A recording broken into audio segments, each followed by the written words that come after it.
Last மந்தே சொல்லிட்டாரு, இந்த மாதிரி ஒரு ஸ்பீக்கர் வந்து இது நாங்க ஃபிக்ஸ் பண்ணியிருக்கோம் அப்படின்னாரு. நான் சொன்னேன் இது மாதிரி ரொம்ப டஃப்பான சப்ஜெக்ட், நானே அதுல பாஸ் பண்றதுக்கு 36 மார்க் வாங்கி 35க்கு 36 வாங்கி பாஸ் பண்ணேன். இருந்தாலும் நான் வந்து I am very much interested to know more about it அப்படின்னு சொன்னேன்.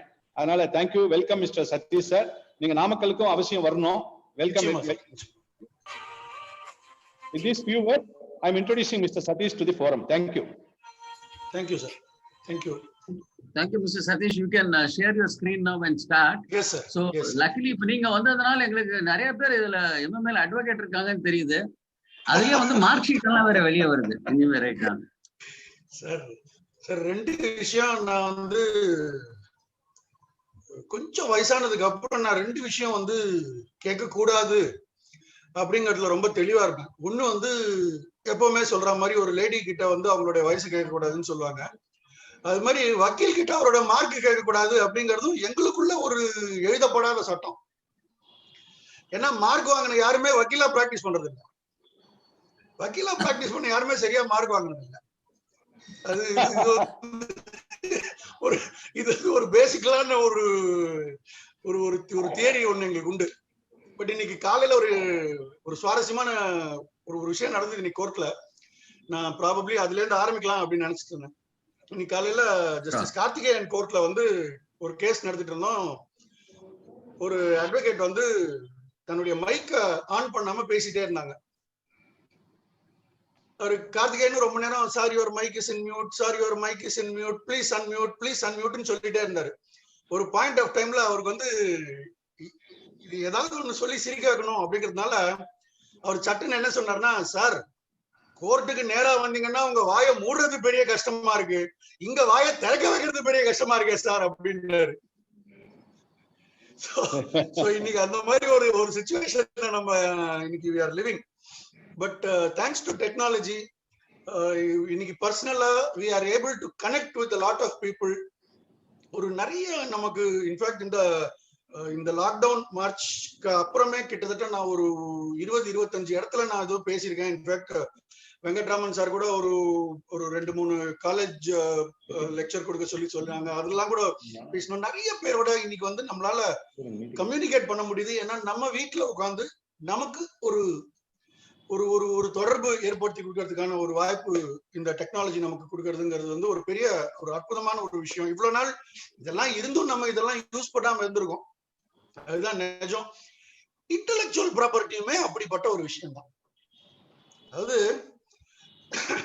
இந்த இப்போ கணேசன் சார் கொஞ்ச நேரத்துக்கு முன்னாடி சொன்ன மாதிரி இன்டெலெக்சுவல் ப்ராப்பர்ட்டின்னா ஏதோ ஒரு புதுசா ஒரு பிரமாதமான விஷயம் அப்படிங்கிற மாதிரி நம்ம வந்து கொஞ்சம் அதை பார்த்து கொஞ்சம் பயந்து இருக்கிறதுனாலயோ என்னவோ அதனுடைய பழமை என்ன அப்படிங்கிறது நமக்கு தெரியாமையே இருந்திருக்கு. இப்போ இந்த இன்னைக்கு இன்டெலெக்சுவல் ப்ராப்பர்ட்டில இந்த ட்ரேட்மார்க் இதெல்லாம் சொல்றோம் இல்லையா, இந்த ட்ரேட்மார்க் அப்படிங்கிறது பேசிக்கலா என்ன செய்ய முடியும் நமக்கு அப்படிங்கறத பாத்தீங்கன்னா, ஒருத்தருடைய பொருள் அதுல இருந்து இன்னொருத்தருடைய பொருளை வேறுபடுத்தி காட்டுற எதுவாக இருந்தாலும் அது ட்ரேட்மார்க் தான்.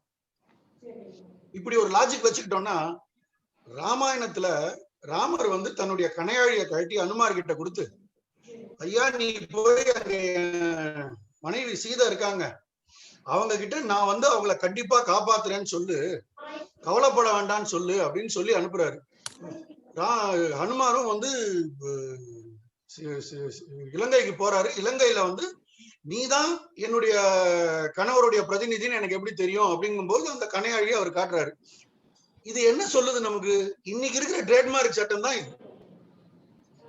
கிட்டத்தட்ட ஒரு பொருளை இன்னொருத்தர் பொருள் அப்படிங்கிறதுல இருந்து வேறுபடுத்தி காட்டுற எல்லா விஷயங்களுமே ட்ரேட்மார்க் தான். அப்படி பார்த்தா ராமருடைய கணையாழி தான் எனக்கு தெரிஞ்ச முதல் ட்ரேட்மார்க்கா இருந்திருக்கணும். இப்படி பல விஷயங்கள் நமக்கு வந்து புதுசா நமக்கு வந்து சட்டமாக வரும்பொழுது அது வந்து நம்ம இதை படிக்காம விட்டுட்டோமோ, இல்ல இதுல ஒரு வேற ஏதோ ஒரு பெரிய மிருகம் இருக்கோ அப்படிங்கிற மாதிரி ஒரு பயம் இருக்கு.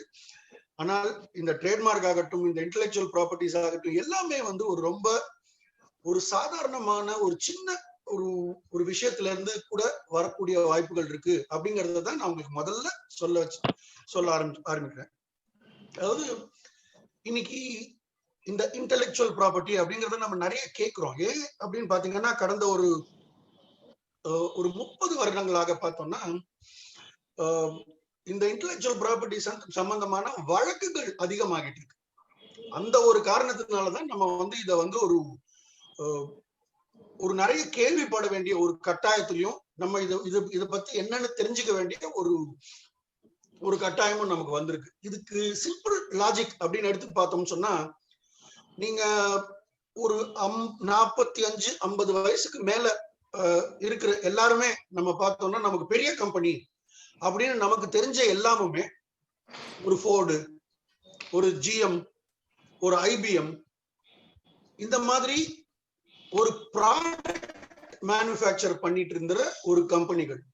இன்னைக்கு இருக்கிற பெரிய கம்பெனிஸ் எல்லாம் எடுத்து பாத்தீங்கன்னா கூகுள், மைக்ரோசாஃப்ட், இந்த மாதிரியான கம்பெனிகள். இது ரெண்டுத்துக்கும் இருக்கிற வித்தியாசம் என்ன அப்படின்னு தெரிஞ்சுங்கன்னா இன்டெலெக்சுவல் ப்ராப்பர்ட்டியோடைய அவசியம் என்ன அப்படிங்கிறது நமக்கு புரிஞ்சிடும். முன்காலத்துல ஒரு 30-35 வருஷத்துக்கு முன்னாடி எல்லாமே ப்ராடக்ட் பேஸ்ட் எக்கானமி. அதாவது ஒரு பொருள், அந்த பொருள் நம்ம நிறைய வித்தோம்னா அவர் பணக்காரர். இன்னைக்கு பொருள் விற்கணுங்கிற கட்டாயமே கிடையாது, எல்லாமே டெக்னாலஜி வித்தா போதும். இன்னைக்கு இருக்கிற ஊபருக்கு வந்து இன்னைக்கு ஊபர் அப்படிங்கிறது வந்து உலகத்திலேயே இருக்கிற பெரிய கார்பூலிங் சர்வீஸ். அவங்களுக்கு காரே கிடையாது, ஸ்விக்கிக்கு ஹோட்டலே கிடையாது. சோ இப்படி எல்லாம் நம்ம பார்த்தோம்னா இது வெறும் டெக்னாலஜி. இந்த வெறும் டெக்னாலஜியை வச்சுக்கிட்டு அவங்க எல்லாம் எவ்வளவு பெரிய பெரிய அளவுல வந்து பணக்காரர்களா இருக்காங்க. அந்த கம்பெனிகள் வந்து பல நாடுகள்ல இருக்கு. சோ இந்த எக்கானமியே இந்த மாதிரி ஒரு ஷிஃப்ட் ஆனதுனாலதான் இன்டெலெக்சுவல் ப்ராப்பர்ட்டி அப்படிங்கிறது கடந்த ஒரு 40 வருடங்களாக வைத்துக் கொள்ளலாம். 40 வருடத்துல வந்து நிறைய இது ஒரு ப்ராமினன்ஸ், ஒரு தெரிஞ்சுக்க வேண்டிய கட்டாயத்துல இருக்கிற ஒரு விஷயமாக மாறிட்டு வருது. இதுல இன்டெலெக்சுவல் ப்ராப்பர்ட்டியில நிறைய சப்ஜெக்ட்ஸ் இருக்கு. அதாவது இன்டெலெக்சுவல் ப்ராப்பர்ட்டி அப்படிங்கிறது வந்து ஒரு சப்ஜெக்ட் கிடையாது. இன்டெலெக்சுவல் ப்ராப்பர்ட்டிங்கிறது ஒரு பல சப்ஜெக்ட் சேர்ந்த ஒரு தொகுப்பு. கிரிமினல் லாஸ் அப்படின்னு நம்ம சொல்றோம். கிரிமினல் லாஸ் அப்படிங்கிறது வந்து ஐபிசி இருக்கும், மற்ற சட்டங்கள் இருக்கும். மற்ற சட்டங்கள்ல வந்து குறிப்பா வந்து நமக்கு கிரிமினல் குற்றங்கள்ல வந்து சொல்லக்கூடிய சட்டங்கள் வந்து கிட்டத்தட்ட எல்லா சட்டங்கள்லயுமே வந்து அந்த மாதிரியான ஒரு சட்டத்திட்டங்கள் இருக்கும். சோ அந்த மாதிரி இன்டெலெக்சுவல் ப்ராப்பர்ட்டி ரைட்ஸ் இல்லைன்னா இன்டெலெக்சுவல் ப்ராப்பர்ட்டி லாஸ் அப்படின்னு நம்ம சொல்லும்போது அதற்குள்ளாக இருக்கிற மற்ற சட்டங்களையும், அதாவது அதுக்குள்ள எத்தனை சட்டம் இருக்கு அப்படிங்கிறதையும் நம்ம பார்க்க வேண்டியிருக்கு. ட்ரேட்மார்க்ஸ் அப்படிங்கிறது ஒரு முக்கியமான இன்டெலெக்சுவல் ப்ராப்பர்ட்டியுடைய சட்டம். காப்பிரைட் அப்படிங்கிறதும் ஒரு இன்டெலெக்சுவல் ப்ராப்பர்ட்டியை சார்ந்த ஒரு சட்டம். டிசைன்ஸ், இண்டஸ்ட்ரியல் டிசைன்ஸ் சொல்லுவாங்க, அதாவது வடிவமைப்பு அப்படின்னு சொல்லக்கூடிய ஒரு விஷயமும் இன்டெலெக்சுவல் ப்ராப்பர்ட்டிக்குள்ள வர்றது. பேட்டன்ட்ஸ், அதாவது இன்வென்ஷன், காப்புரிமை அப்படிங்கிற சொல்ற விஷயங்கள் எல்லாம் கூட வந்து இன்டெலெக்சுவல் ப்ராப்பர்ட்டிக்குள்ள வருது. முக்கியமா பாத்தீங்கன்னா இந்த நாலு அல்லாமல் மற்ற சில சட்டங்களும் இன்டெலெக்சுவல் ப்ராப்பர்ட்டிக்குள்ள அடங்கும். அதாவது ஜியோகிராபிக்கல் இண்டிகேஷன்ஸ் அப்படின்னு சொல்லுவாங்க, புவிசார் குறியீடு அப்படின்னு. இன்னைக்கு நம்ம மதுரை மல்லி, திருநெல்வேலி அல்வா, பத்தமட பாய், மைசூர் சந்தனம், இது எல்லாமே வந்து புவிசார் குறியீடு. அந்த இடத்துல விளையிறதுனால அதுக்கு ஒரு மகத்துவம் இருக்கு. அந்த இடத்துல அதை நாங்க அங்கீகாரம் பண்றோம் அப்படின்னு சொல்றதுதான் புவிசார் குறியீடு. சோ இந்த மாதிரி புவிசார் குறியீடுங்கிறதும் இன்டெலெக்சுவல் ப்ராப்பர்ட்டிக்குள்ளதான் வரும். மற்றபடி semi conductors and integrated circuits அப்படின்னு சொல்லிட்டு ஒரு சட்டங்கள் இருக்கு. பிளான்ட் வெரைட்டிஸ் அப்படிங்கிறதுக்கும் ஒரு சட்டம் இருக்கு. சோ இன்டெலெக்சுவல் ப்ராப்பர்ட்டிங்கிறது கிட்டத்தட்ட ஒரு 10 வித்தியாசமான ஆக்ட்ஸ், சட்டங்களை தன்னுள் அடக்கிய விஷயங்கள் தான் மொத்தமா இன்டெலெக்சுவல் ப்ராப்பர்ட்டி அப்படின்னு சொல்றோம். அதுல முக்கியமான 4 இன்டெலெக்சுவல் ப்ராப்பர்ட்டின்னு பாத்தீங்கன்னா ட்ரேட்மார்க்ஸ், காப்பிரைட்ஸ், டிசைன்ஸும் பேட்டன்ட்ஸ், இது 4த்தையும் சொல்லலாம். இதுல முக்கியமான விஷயம் வந்து எல்லாருக்கும் இருக்கக்கூடியது. சில நமக்கு எல்லாருக்கும் பேட்டன்ட் இல்லாம இருக்கலாம், நமக்கு எல்லாருக்கும் டிசைன் இல்லாம இருக்கலாம். ஆனா பிசினஸ் அப்படின்னு பண்ற எல்லாருக்கும் கட்டாயம் இருக்கிற ஒரு விஷயம் தான் ட்ரேட்மார்க். சோ இந்த இன்ஃபேக்ட் நம்ம வெங்கட்ராமன் சார் கூட வந்து, சார் இவங்களுக்கு இதுல என்ன வரும் அப்படிங்கறதையும் நம்ம கொஞ்சம் சொல்லணும் அப்படின்னு சொன்னாங்க. சார் இது அவங்களுக்கு இருக்கிறத நம்ம என்ன இருக்குங்கிறத சொல்றோம் அப்படிங்கிறது தான் நமக்கு முக்கியம் அப்படின்னு சொல்லியிருந்தேன் அவர்கிட்ட. அது மாதிரி ட்ரேட்மார்க் அப்படிங்கிறது நீங்க எந்த பேர்ல உங்களுடைய வியாபாரத்தை பண்றீங்களோ, அது பொருளாக இருக்கலாம், சர்வீஸாக இருக்கலாம், எது பண்ணாலும் எந்த பேர்ல பண்றீங்களோ அதுதான் ட்ரேட்மார்க். சோ இந்த ட்ரேட்மார்க் வந்து எல்லா பெரிய பெரிய இன்னைக்கு இருக்கிற மிகப்பெரிய கம்பெனிஸ் கூட ஏதோ ஒரு அளவுல ஒரு நேரத்துல சின்னதா ஆரம்பிச்சுட்டு இருப்பாங்க நிச்சயமா. சோ இன்னைக்கு இந்த சின்னது பெருசுங்கிறது வந்து ட்ரேட்மார்க்ல வித்தியாசமே கிடையாது. In fact supreme court of India வந்து ஒரு அற்புதமான கேஸ்ல இந்த மாணிக் சந்த் அப்படின்னு ஒரு ப்ராடக்ட் உங்களுக்கு எல்லாருக்கும் தெரிஞ்சிருக்கும். அவங்க வந்து பல கோடி பிசினஸ் பண்ணவங்க. அவங்க வந்து இன்னொரு கம்பெனி மேல இந்த மாதிரி ஒரு ட்ரேட்மார்க் வழக்கு ஃபைல் பண்ணும்போது அவர் பேரு மாலிக் சந்த். இவர் வந்து மாணிக் MANIK, அவர் வந்து MALIK, மாலிக் சந்த் அப்படின்னு. அவர் மேல இவர் வந்து மாணிக் சந்த் வழக்கு தொடர்றாரு. இது என் பேர் மாதிரியே இருக்கு, அதனால இவர் இந்த பேரை உபயோகப்படுத்தக்கூடாது அப்படின்னு சொல்றாங்க. அதுல நடந்த ஒரு விஷயம் என்னன்னா, இந்த மாலிக் சந்துங்கிறவர் இவருக்கு முன்னாடியே இந்த பிசினஸ் ஆரம்பிச்சவர். சோ அத அவர் வந்து இல்ல நான் தான் இந்த குட்கா பிசினஸ முதல்ல பண்ணேன், அதனால நீங்க வந்து நிறுத்தணும்னு சொன்னா அவர் தான் நிறுத்தணும் அப்படின்னு சொல்லி அவர் வந்து டிஃபென்ஸ் எடுக்கிறாரு. அது வந்து நம்ம உச்சநீதிமன்றம் சுப்ரீம் கோர்ட் வரைக்கும் போகுது. சுப்ரீம் கோர்ட்லயும் அந்த தீர்ப்பு இன்னைக்கு வந்து இந்தியால ஒரு லேண்ட்மார்க் ஜட்ஜ்மெண்டா இருக்கு. அதாவது யாரு முதலில் உபயோகப்படுத்துகிறார்களோ அவர்களுக்கே இந்த ட்ரேட்மார்க்கின் உரிமை உண்டு அப்படின்னு சொல்றாங்க. இது வந்து இதுல முக்கியமான விஷயம் என்ன பாக்குறோம் அப்படின்னு சொன்னா, மாலிக் சந்துங்கிறவர் யாருன்னே நமக்கு தெரியாது. ஏதோ அகமதாபாத்ல குட்டியா ஒரு பிசினஸ் பண்ணிட்டு இருந்த ஒரு ஆளு. ஆனால் அவருக்கு எதிர்க்க இருந்தவர் கிட்டத்தட்ட அந்த பிசினஸ்ல மொனாபலியாக இருந்த ஒரு பெரிய கம்பெனி. அவரையே இந்த சின்ன பிசினஸ்னால நிறுத்த முடியும் அப்படிங்கிறதும் சட்டத்தில் இடம் இருக்கு அப்படிங்கறத சொன்னதும் அந்த சுப்ரீம் கோர்ட் ஜட்ஜ்மெண்ட் அப்படிங்கிறதுனால அது ஒரு மிகப்பெரிய ஜட்ஜ்மெண்டா இருக்கும். இன்ஃபேக்ட் அதனாலதான் நீங்க இப்ப கொஞ்ச நாளா பாத்தீங்கன்னா கடந்த ஒரு 7-8 வருஷமாகவே மாணிக் சந்துங்கிற பேர்ல குட்கா வரதில்ல, RMD அப்படின்னு வருது. உபயோகப்படுத்த வேண்டாங்கிறது வேற விஷயம். ஆனால் எந்த ஒரு சின்ன பிசினஸ் ஆக இருந்தாலும், நான் சின்னது பெருசு அப்படிங்கிறது இன்டெலெக்சுவல் ப்ராப்பர்ட்டியில அந்த சட்டத்துல எந்த விதமான மாற்றமும் ஏற்படுத்தாது. சின்ன ஒரு பிசினஸ் கூட ஒரு மிகப்பெரிய பிசினஸ நிறுத்த முடியும் அப்படிங்கிறதுக்கு இது ஒரு உதாரணம். சோ இந்த ட்ரேட்மார்க், காப்பிரைட்ஸ், டிசைன்ஸ், பேட்டன்ஸ், இந்த நாலுத்துக்கும் என்ன வித்தியாசம் அப்படிங்கிறது தான் ஒரு இன்டெலெக்சுவல் ப்ராப்பர்ட்டி தெரிஞ்சிருக்கிறவங்களுக்கான பேசிக் ரிக்வயர்மெண்ட். ஒரு பொருள் எடுத்துக்கிட்டோம்னு சொன்னா அந்த பொருள்ல இந்த நாலும் வெவ்வேறு இடத்துல வெவ்வேறு நேரத்துல வரும். அது நம்ம இதெல்லாம் என்ன அப்படிங்கறத பார்த்துட்டு நான் உங்களுக்கு அது எல்லாத்தையும் மொத்தமா சேர்த்து ஒரு விளக்கமா சொல்றேன். சோ இப்ப ட்ரேட்மார்க் அப்படிங்கறத முதல்ல எடுத்து பார்த்தோம்னு சொன்னா, இந்த ட்ரேட்மார்க் அப்படிங்கிறது என்ன? ஒரு ட்ரேட்மார்க்ங்கிறது சிம்பிளா அதை ரெண்டா உடைச்சிட்டோம் அப்படின்னு பார்த்தோம்னா, ட்ரேட் மார்க் அப்படின்னு ரெண்டு வார்த்தையா இருக்கு. மார்க்னா ஒரு குறியீடு அப்படின்னு வச்சுக்கலாம். ஒரு மார்க் போடுறதுன்னா குறியீடு, ஒரு XY அப்படின்னு போடுறாங்க, அந்த மாதிரி ஒரு குறியீடுன்னு வச்சுக்கிட்டோம்னா மார்க். ட்ரேட் பண்ற எல்லாருக்கும் இருக்க வேண்டிய ஒரு விஷயம், இருக்கிற ஒரு விஷயம். சோ ட்ரேட்மார்க் அப்படிங்கிறது மார்க் இந்த ட்ரேட் அப்படின்னு எடுத்துக்கோங்க. எந்த பொருளாக இருந்தாலும் சரி, எந்த சர்வீஸாக இருந்தாலும் சரி, நம்ம எல்லாருக்கும் ஒரு ட்ரேட்மார்க் உண்டு. சார் வந்து என்ன இன்ட்ரோடியூஸ் பண்றப்ப சொன்னாங்க IP லீட் அப்படின்னு சொல்லி நான் ஒரு ஃபர்ம் ஆரம்பிச்சேன் அப்படின்னு சொல்லிட்டு, அது என்னுடைய ஒரு ட்ரேட்மார்க்காக கூட இருக்கலாம். இன்ஃபேக்ட் நான் பண்றது சர்வீஸ். ஒரு அட்வொகேட்டா நாங்க வந்து ஒரு கன்சல்டன்சியோ இல்ல ஒரு கோர்ட்ல நம்ம இது பண்றதோ வந்து இட்ஸ் சர்வீஸ். ஆனால் எங்களுக்கும் ட்ரேட்மார்க் இருக்கிறதுக்கான வாய்ப்புகள் உண்டு அப்படிங்கிறது இருக்கு. So mark used in the course of trade அப்படிங்கிறத ஒரு லாஜிக்கா எடுத்துக்கிட்டோம்னா, ட்ரேட்மார்க் அப்படிங்கிறது என்ன அப்படிங்கிறத புரிஞ்சுக்கலாம். என்னென்னலாம் ட்ரேட்மார்க்கா வைக்க முடியும்? நமக்கு ட்ரேட்மார்க் அப்படின்னா வெறும் பேர் தான் இருக்கணும் அப்படிங்கிற மாதிரி கிடையாது. நமக்கு எதை வேணா ட்ரேட்மார்க்கா இருக்கலாம். வெறும் பேரா இருக்கலாம், இந்த கேஸ்ட்ரால், டாடா, விப்ரோ, இந்த மாதிரி வெறும் பேரா இருக்கலாம்.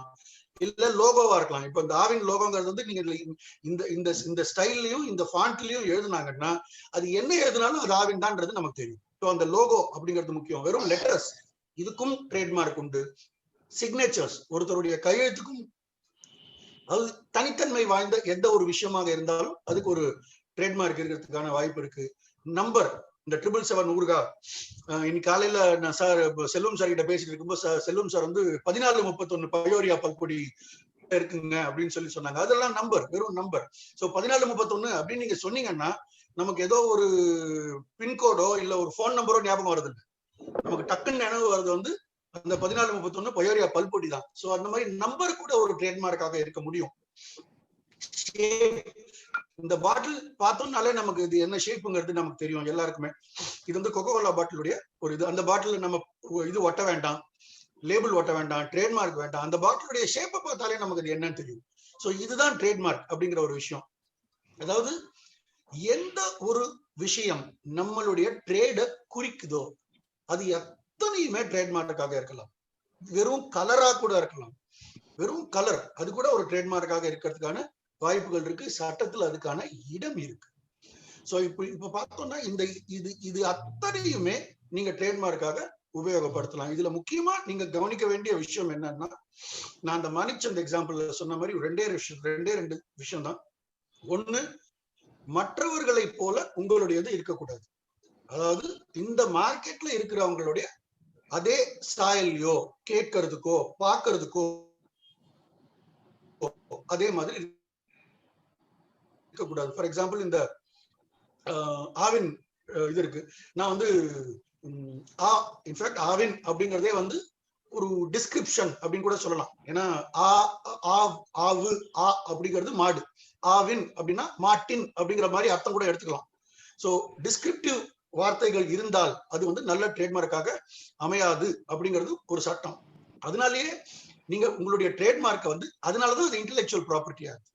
உங்களுடைய ட்ரேட்மார்க் வந்து புதுசா இருக்கணும், நீங்க அதை உண்டு பண்ணதாக இருக்கணும், உங்களுடைய அறிவில் உபயோகமாக அதை நீங்கள் தயாரித்திருக்க வேண்டும். அந்த வார்த்தையோ அந்த லேபிளோ அந்த ஷேப்போ அந்த நம்பரோ இதை வந்து நீங்க முதல் முறையாக நீங்கள் அதை உபயோகப்படுத்தி இருக்க வேண்டும் அப்படிங்கிறதுதான் ட்ரேட்மார்க்கினுடைய சாராம்சம். அதாவது மற்றவர்களை அது சார்ந்து இருக்கக்கூடாது, செவி வழியாகவோ பார்ப்பதற்கோ.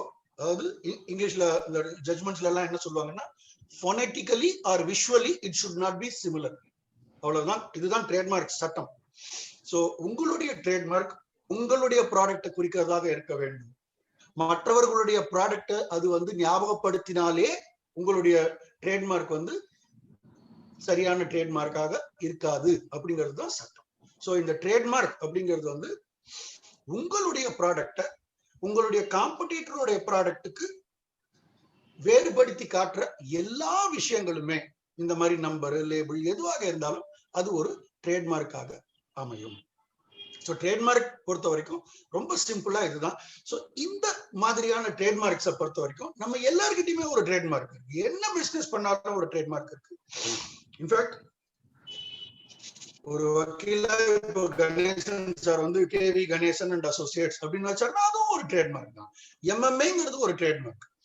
நான் ஒரு பெட்ரோல் பங்க் வச்சிருக்கேன், பெட்ரோல் பங்குக்கு வந்து ஸ்ரீ சக்தி ஏஜென்சிஸ் அப்படின்னு வச்சேன்னா அதுவும் ஒரு ட்ரேட்மார்க். ஸோ ட்ரேட்மார்க்குங்கிறது வந்து எல்லா விஷயமுமே ட்ரேட்மார்க் தான். இன்ஃபேக்ட் நிறைய பேர் கேட்பாங்க, இந்த சரவண பவன் அப்படின்னு ஒரு ஹோட்டல் இருக்கு, சரவண பவன் நான் வந்து பேர் என் பேரு சரவணன்றது ரொம்ப காமனான பேரு, நான் ஏன் வைக்க கூடாதா அப்படின்னு கேட்பாங்க. வைக்க கூடாது. அதாவது சரவண பவன் அப்படிங்கிறது ஒரு விஷயத்துல ஃபேமஸ் ஆயிடுச்சு, ஒரு அதுக்கான ஒரு ரெப்புடேஷன் வந்துருச்சு, அதுக்கான ஒரு மரியாதை இருக்கு அப்படிங்கும்போது அதே பேரை நம்ம உபயோகப்படுத்தும் பொழுது நம்ம அவங்க கிட்ட இருந்து வித்தியாசப்படுத்த போறது இல்லை. நம்மளை பார்த்தாங்கன்னா அவங்கள பார்த்ததான் நினைப்பாங்க அப்படிங்கிறதுதான் முக்கியம். இந்த சட்டத்துல முக்கியமான ஒரு விஷயம் என்னன்னா, நீங்க நல்லவரா கெட்டவரா, அதாவது இந்த ட்ரேட்மார்க் உபயோகப்படுத்துறவங்க நல்லவங்களா கெட்டவங்களா, அவருடைய அபிப்பிராயம் நல்லதா கெட்டதா, அவருடைய எண்ணங்கள் நல்லதா கெட்டதாங்கிறதே கேள்வி அல்ல.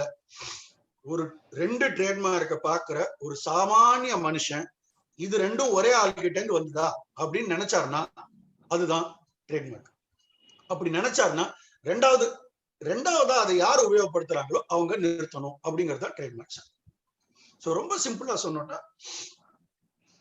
எந்த ஒரு இந்த 2 இதுல எந்த பொருளாக எந்த விஷயமாக உங்களுடைய ட்ரேட்மார்க் இருந்தாலும் அது மற்றவர்களிடமிருந்து வித்தியாசப்படுத்தி காட்ட வேண்டிய ஒரு கட்டாயம் அந்த ட்ரேட்மார்க்கு இருக்கு.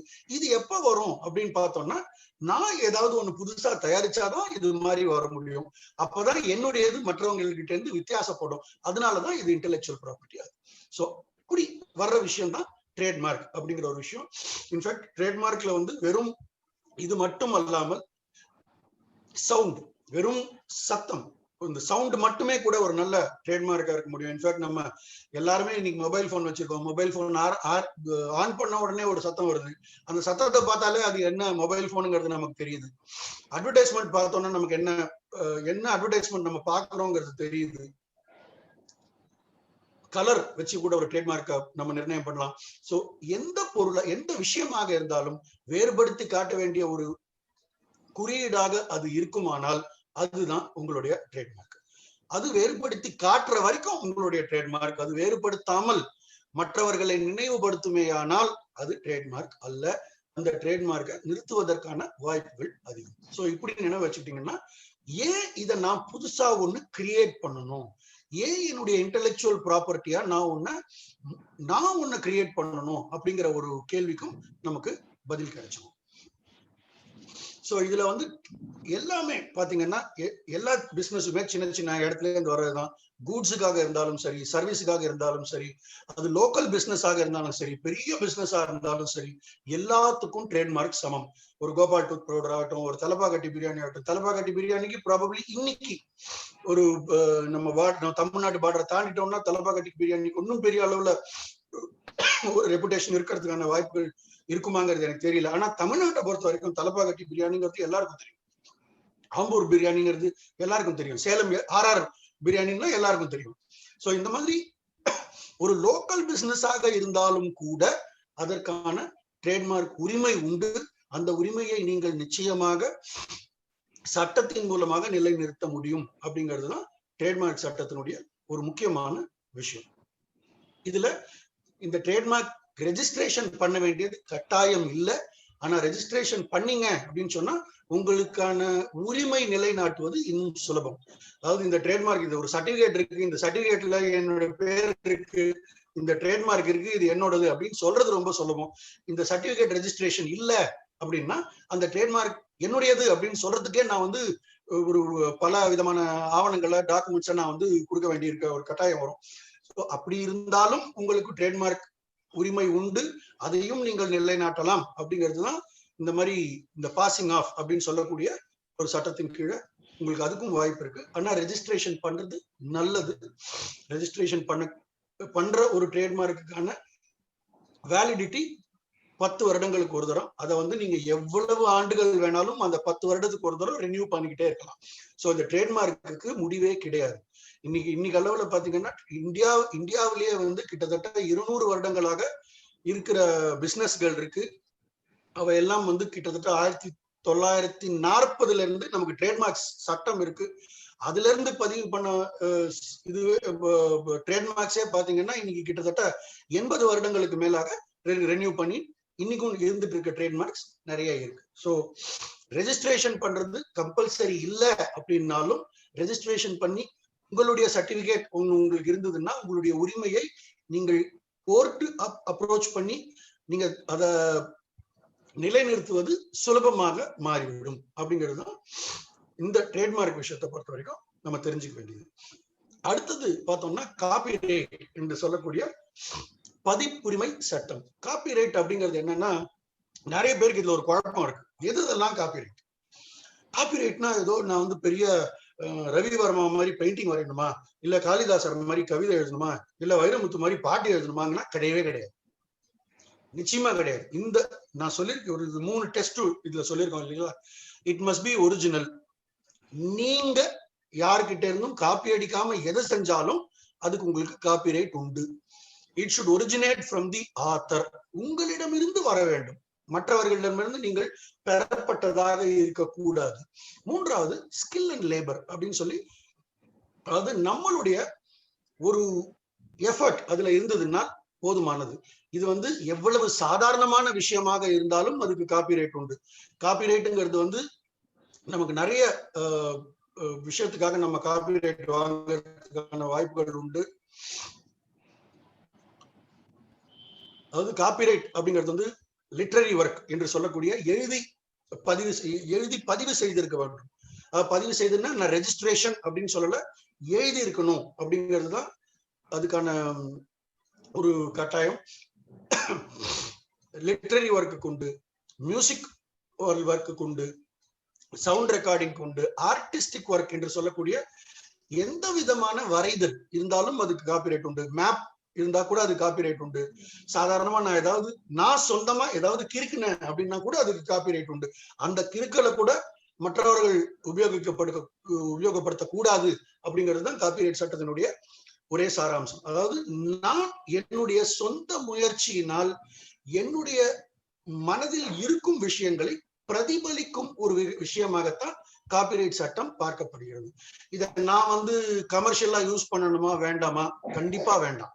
நான் என்னுடைய சந்தோஷத்துக்கு பண்ணாலும் கூட அதை மற்றவர்கள் காப்பி அடிக்க கூடாது அப்படிங்கிறதுனாலதான் காப்பிரைட்டை நெகட்டிவ் ரைட் அப்படின்னு சொல்றாங்க. அதாவது நான் படுத்துறேங்கிறதே கேள்வி அல்ல, நீங்க உபயோகப்படுத்தக்கூடாது, நீங்க என்கிட்ட இருந்து காப்பி அடிக்க கூடாது அப்படிங்கிறதுதான் காப்பிரைட் சட்டத்தினுடைய பேசிக்கலான ஒரு விஷயம். இந்த காப்பிரைட் சட்டத்தை பார்த்தோம் அப்படின்னு சொன்னா அதுல ஐடியா ஒரு எண்ணம் எனக்கு இருக்குன்னா அதுக்கு காப்பிரைட் கிடையாது. தயவு செஞ்சு இந்த ஒரு டிஸ்டிங்ஷனை மட்டும் நம்ம ஞாபகம் வச்சுக்கிட்டோம்னா நம்ம காப்பிரைட் சட்டத்தினுடைய விஸ்திரணம் என்ன அப்படிங்கிறது புரியும்.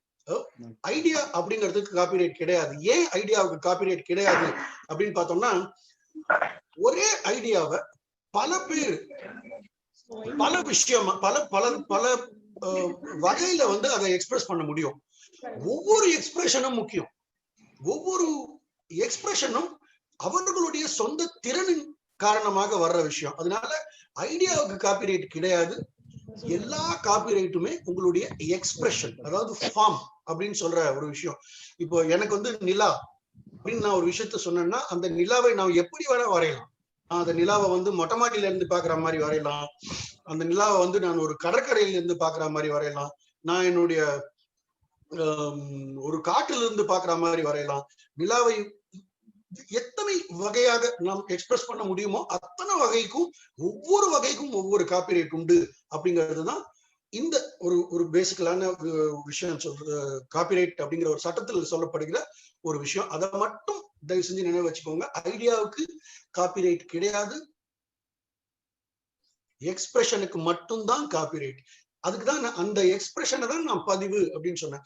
சோ நான் ஒன்ஸ் அந்த எக்ஸ்பிரஷனை நான் ஒரு விஷயத்துல பதிவு பண்ணிட்டேன் அப்படின்னு சொன்னா அந்த பதிவை யாரும் இன்னொரு பிரதி எடுக்க முடியாது. அதுதான் காப்பிரைட்.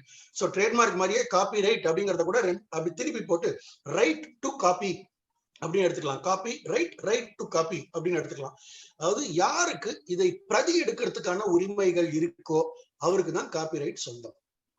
சோ காப்பிரைட்டை பொறுத்த வரைக்கும் ரொம்ப சிம்பிளான விஷயம் இதுதான். எந்த விதமான எக்ஸ்பிரஷனாக இருந்தாலும் சரி, அது அழகா இருக்கு, அழகா இல்ல, என் கண்ணுக்கு நல்லா இல்ல, உங்க கண்ணுக்கு நல்லா இருக்கு, எந்த விதமான கட்டுப்பாடும் இல்லாத ஒரு சட்டம். எக்ஸ்பிரஷன் என்னுடைய சொந்த எக்ஸ்பிரஷனாக இருக்கும் பட்சத்தில் நான் செய்கிற அனைத்து எக்ஸ்பிரஷனுக்கும் ஒரு காப்பிரைட் உண்டு. இன்னைக்கு பொழுதுக்கு பேஸ்புக் போஸ்ட், ட்விட்டர்ல நம்ம போடுற ட்வீட்டு, நம்ம இந்த ஷேர் சாட்ல கொடுக்கறது, இது எல்லாத்துக்குமே காப்பிரைட் உண்டு. நான் சொந்தமாக பண்ணும் வகையில எனக்கு அதுக்கான அத்தனை உரிமைகளும் உண்டு. இன்னைக்கு இந்த இன்டர்நெட் வந்ததுக்கு அப்புறம் காப்பிரைட்டும் ஜாஸ்தி ஆயிடுச்சு, காப்பிரைட்டோட வயலேஷனும் ஜாஸ்தி ஆயிடுச்சு. நிறைய பேருக்கு நம்ம இன்டர்நெட்ல இருந்து டவுன்லோட் பண்றது ஏதோ ஃப்ரீ அப்படின்னு நினைச்சு பண்ணிட்டு இருக்கோம். கண்டிப்பா கிடையாது. இன்டர்நெட்ல இருக்கிறதுனால மட்டும் அது ஃப்ரீ கிடையாது. இன்டர்நெட்னால இருக்கிறது மட்டும் அது காப்பிரைட் இல்லாமல் போகாது. அதற்கும் காப்பிரைட் உண்டு என்கிற ஒரு விஷயம் செய்து நினைவு வைத்துக் கொள்ளவும். முக்கியமான விஷயம். மற்ற என்ன ரைட் உங்களுக்கு காப்பிரைட் இருக்கு, அதாவது காப்புரிமை எனக்கு இருக்கு அப்படின்னா அந்த உரிமையில நான் என்னென்ன பண்ண முடியும் அப்படிங்கிறது நீங்க அந்த ஒரு ஒர்க், நீங்க தமிழ்ல எழுதின கவிதையை டிரான்ஸ்லேட் பண்றதாக இருக்கட்டும், கதையை நீங்க சினிமாவாக எடுக்கிறதா இருக்கட்டும், இல்ல சினிமாவை கதையா எழுதுறதாக இருக்கட்டும், இல்ல அதை வேற ஒரு பர்ஃபார்மன்ஸ் நீங்க பப்ளிக்ல பண்றதாக இருக்கட்டும், இல்ல அந்த பிரதிகளை மற்றவர்களுக்கு விநியோகம் செய்வதாக இருக்கட்டும், எல்லா உரிமைகளும் அந்த காப்பிரைட்டினுடைய ஓனருக்கு தான் சொந்தம். இதுல காப்பிரைட்ல ஒரு சின்ன டிஃபரன்ஸ் ஒண்ணு உண்டு. ஓனர் அப்படின்னா யாரு, ஆத்தர் அப்படின்னா யாருங்கிற ஒரு சின்ன கேள்வி ஒண்ணு வரும். ஓனர் அப்படிங்கிறவர் அந்த காப்பிரைட்டுக்கான சொந்தக்காரர். ஆத்தர் அப்படிங்கிறவர் அந்த காப்பிரைட்டை கிரியேட் பண்ணவர். சாதாரணமா பாத்தீங்கன்னா இந்த ரெண்டு பேரும் ஒரே ஆளாக இருக்கிறதுக்கான வாய்ப்புகள் நிறைய உண்டு. ஆனால் சில நேரங்களில் இந்த 2 பேரும் ஒரே ஆளாக இருக்கிறதுக்கான வாய்ப்புகளே கிடையாது.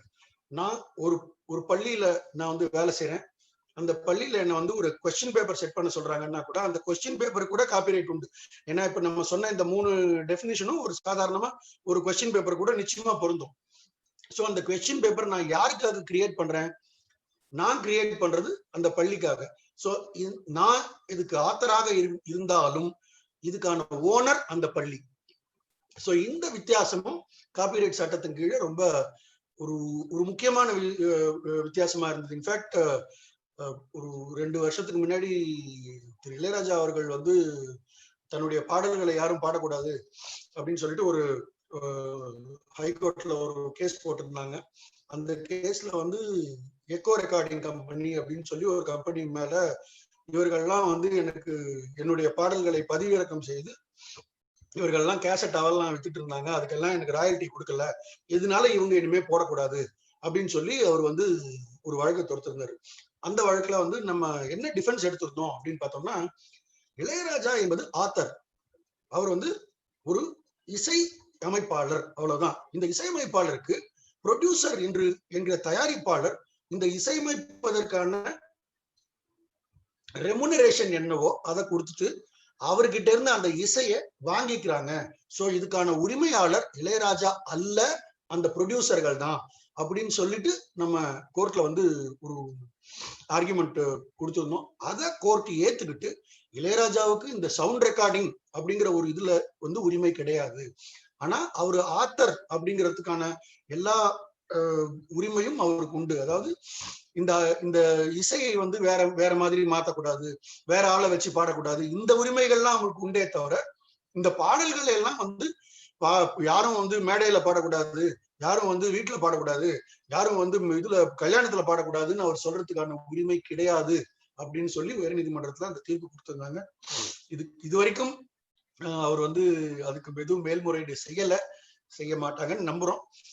சோ அந்த டிஸ்டிங்ஷன், அதாவது ஆத்தர் அப்படின்னா யாரு, ஓனர் அப்படின்னா யாரு அப்படிங்கிற ஒரு டிஸ்டிங்ஷன் வந்து அந்த ஒரு தீர்ப்பு வந்து ஒரு லேண்ட்மார்க் ஜட்ஜ்மெண்டாவே இருக்கும்.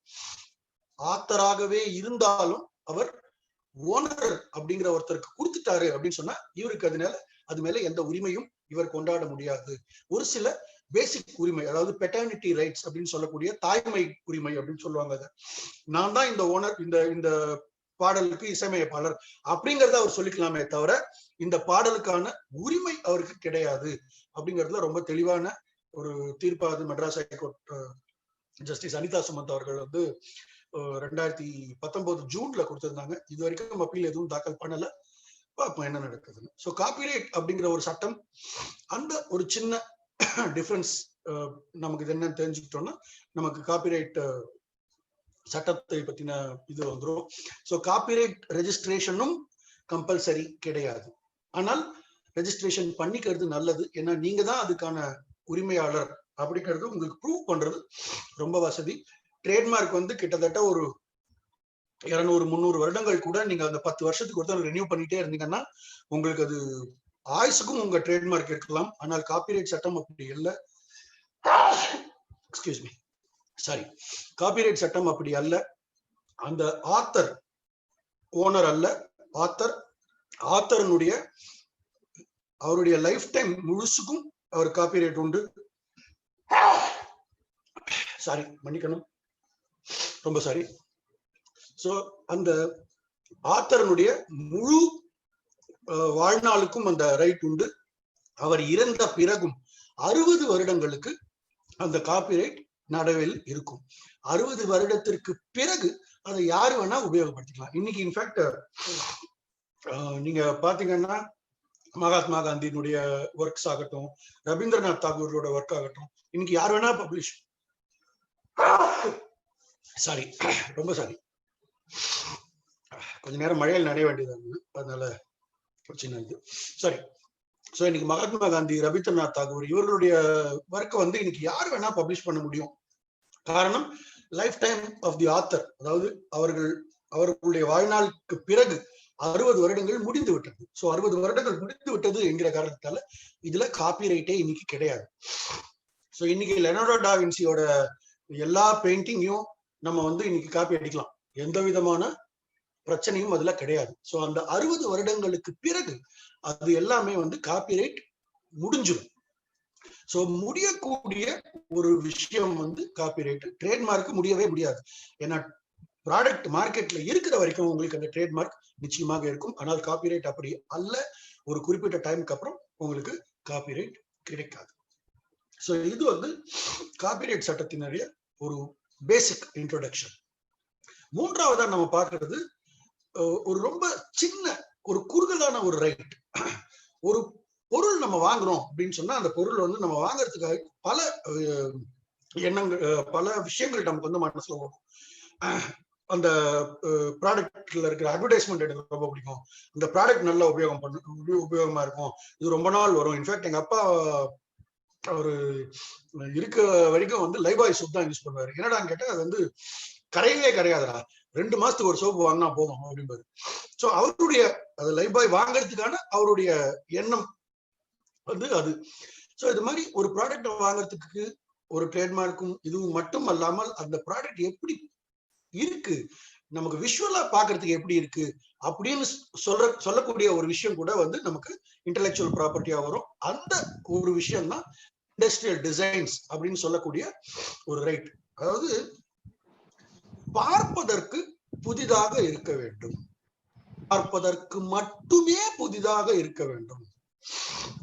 ஒரு சாதாரணமான ப்ராடக்ட், எல்லாருக்கும் தெரிஞ்ச ஒரு ப்ராடக்ட், ஆனா இந்த ப்ராடக்ட் இது நல்லா இருக்கே பாக்குறதுக்கு அப்படின்னு நான் முடிவு பண்ற எல்லா விஷயமுமே ஒரு ஒரு டிசைன் ரைட்டுக்குள்ள வரக்கூடிய ஒரு விஷயமாக இருக்கலாம். ஆனால் அது வரணும் அப்படின்னா அது வந்து ஒரு புது ஷேப்பாக இருக்கணும். அதாவது அந்த ப்ராடக்டை பொறுத்த வரைக்கும் ஒரு புது ஷேப்பாக இருக்கணும். அது மட்டும் அல்லாமல் அந்த ப்ராடக்ட் வந்து இதுக்கு முன்னால் இந்தியாவிலேயோ அல்லது வெளிநாடுகளிலேயோ உபயோகப்படுத்தியோ ரெஜிஸ்டர் ஆகியோ இருக்கக்கூடாது. இது எல்லாமே பாக்குற விஷயம் அப்படிங்கிறதுனால இத பாத்தீங்கன்னா உங்களுக்கு ஒரு ஐடியா கிடைக்கும். இது வந்து சாதாரணமா நம்ம எல்லாருக்கும் இருக்கிற ஒரு பிளக். இப்படி ஒரு பிளக் நம்ம பார்த்திருக்க மாட்டோம். பார்க்க ஏதோ ஒரு வித்தியாசம். அதாவது இப்படி ஒரு விஷயத்த என்னுடைய அறிவை உபயோகப்படுத்தி இப்படி இருந்தா என்ன அப்படின்னு நான் ஒரு விஷயத்த கண்டுபிடிக்கிறேன் அப்படின்னா அதுக்கு ஒரு ரைட் இருக்கணும். பார்க்கறதுக்கு மட்டும் ஒரு ரைட் இருக்கணும் அப்படிங்கிறதுதான் டிசைன் ரைட்னுடைய ஒரு விஷயம். அப்படிப்பட்ட ஒரு ரைட் வந்து வெறும் 15 வருடங்களுக்கு மட்டுமே ஆனது. அந்த 15 வருடங்களுக்கு அப்புறம் இந்த மாதிரி டிசைனை எல்லாரும் எல்லா இதற்கும் உபயோகப்படுத்திக்கலாம். இன்ஃபேக்ட் இப்போ இந்த ஒரு பர்டிகுலர் பிளக் ஒரு டிசைன் ரெஜிஸ்ட்ரேஷன் இருந்தாலும் கூட ஒரு 15 வருடங்களுக்கு பிறகு இதே மாதிரி பிளக்குகளை எல்லாருமே தயாரிக்கலாம். அதற்கு சட்டம் எந்த விதமான தடங்களும் விதிக்காது அப்படிங்கிறது தான் டிசைன் ரெஜிஸ்ட்ரேஷனுடைய சாராம்சம். இதுல எது ரெஜிஸ்டர் பண்ண முடியாது அப்படின்னு பாத்தீங்கன்னா ஒரு ஃபங்க்ஷன், அதாவது இந்த ஷேப். இப்ப இந்த குறிப்பிட்ட ஒரு ப்ராடக்ட்ல பாத்தீங்கன்னா இந்த ஷேப்ல தான் இருக்கணும், இப்படி இருந்தாதான் அது பிளக்கா இருக்கும் அப்படிங்கிற மாதிரி எந்த விதமான எந்த விதமான அவசியமும் இல்லை. இது வெறும் பார்வைக்கு அழகா இருக்கிற ஒரு விஷயம், அவ்வளவுதான். இது வந்து இந்த ஷேப் இருந்தா தான் இது வேலை செய்யும் அப்படின்னா இந்த ஷேப் இருந்தா தான் இந்த ப்ராடக்ட் வேலை செய்யும் அப்படின்னு ஒரு ஃபங்க்ஷனாலிட்டி அதுல இருந்ததுன்னா அது டிசைனாக ஆகாது. இப்போ ஃபார் எக்ஸாம்பிள் இந்த ஒரு கெட்டில் பார்ப்பதற்கு வித்தியாசமாக இருக்கிற ஒரு கெட்டில் தான். இதுக்கு முன்னாடி யாரும் உபயோகப்படுத்தி இருக்கிறதுக்கான வாய்ப்புகள் இல்லை அப்படின்னு நம்ம வச்சுக்கிட்டா கூட இதனுடைய உபயோகம் என்ன? இதனுடைய உபயோகம் ஒரே நேரத்துல 4 கப்பை ஃபில் பண்றது அப்படிங்கிற ஒரு ஃபங்க்ஷனல் ஆஸ்பெக்ட். அதாவது ஒரு நடைமுறையில இந்த ஷேப் இருக்கிறதுக்கான காரணம் ஏதாவது இருந்ததுன்னா அது வந்து டிசைன் ஆகாது அப்படிங்கிறதுதான் டிசைன் ரெஜிஸ்ட்ரேஷனுடைய ஒரு விஷயம். இதுல ட்ரேட்மார்க்கும் பேட்டன்ட்டும் ஒரு பக்கத்துல, ட்ரேட்மார்க்கும் காப்பிரைட்டும் ஒரு பக்கத்துல, டிசைனும் பேட்டன்ட்டும் ஒரு பக்கத்துல. ஏன்னு கேட்டீங்கன்னா இந்த டிசைன் அப்படிங்கிறது வந்து நீங்களே இந்த டிசைனை உபயோகப்படுத்திட்டீங்கன்னா கூட நீங்க அதற்கு பிறகு இந்த டிசைன் ரெஜிஸ்ட்ரேஷனை தாக்கல் பண்ண முடியாது. உங்க டிசைன் அப்ளிகேஷன் அப்படிங்கிறது வெறும் சட்ட ரீதியான ஒரு உரிமை. அதாவது இங்கிலீஷ்ல சொல்றோம்னா ஸ்டாச்சுட்டரி ரைட்ஸ் அப்படின்னு சொல்லுவாங்க. இது வெறும் ஸ்டாச்சுட்டரி ரைட். இதை நீங்க அந்த உரிமை வாங்காம இதற்கு உரிமை கொண்டாட முடியாது. சோ இதை வந்து நீங்க முதல்ல அப்ளிகேஷன் கொடுத்ததுக்கு பிறகுதான் நீங்க இதை மார்க்கெட்லயே கொண்டு வர முடியும். இது வந்து டிசைனுக்கும் பேட்டன்ட்டுக்கும் மட்டுமே இருக்கிற ஒரு சட்ட விதி. ஆனா ட்ரேட்மார்க்கும் காப்பிரைட்டும் நீங்க பல வருஷங்கள் உபயோகப்படுத்தலாம், ரெஜிஸ்ட்ரேஷன் அவசியமே கிடையாது. ஆனா டிசைனுக்கும் பேட்டன்ட்டுக்கும் ரெஜிஸ்ட்ரேஷன் கம்பல்சரி. அது மட்டும் அல்லாமல் இத நீங்க வந்து உபயோகிக்கிறதுக்கு முன்னாடி இந்த அப்ளிகேஷனையாவது நீங்க தாக்கல் பண்ணிருக்க வேண்டும். சோ இது டிசைன். இது வந்து சரியான டிசைன். இது ஃபங்க்ஷனலா இருக்கிறதுனால இது டிசைன் அல்ல. சோ எந்த ஒரு ப்ராடக்ட் பார்ப்பதற்கு மட்டும் வித்தியாசமாக ஒரு நாவலா இருக்கு, ஒரு புதுசா இருக்கோ, அதுக்கு அத்தனைக்கும் டிசைன் இருக்கிறதுக்கான வாய்ப்புகள் உண்டு. கடைசியா நம்ம பார்க்க போறது பேட்டன்ட்ஸ். பேட்டன்ட் அப்படிங்கிறது வந்து நிறைய பேருக்கு ஒரு பெரிய மிஸ்கன்செப்ஷன் உண்டு.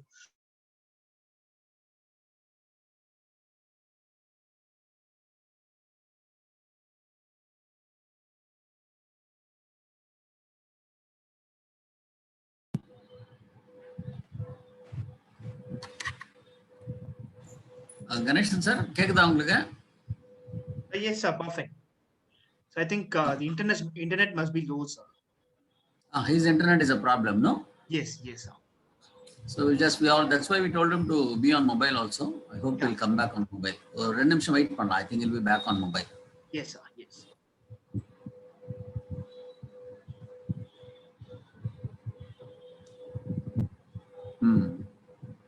You're on mute, sir. Sir, unmute பண்ணீங்க. I think there was a small fluctuation. I think I'm back. I'll just share the screen now. So just give me a second. Yeah.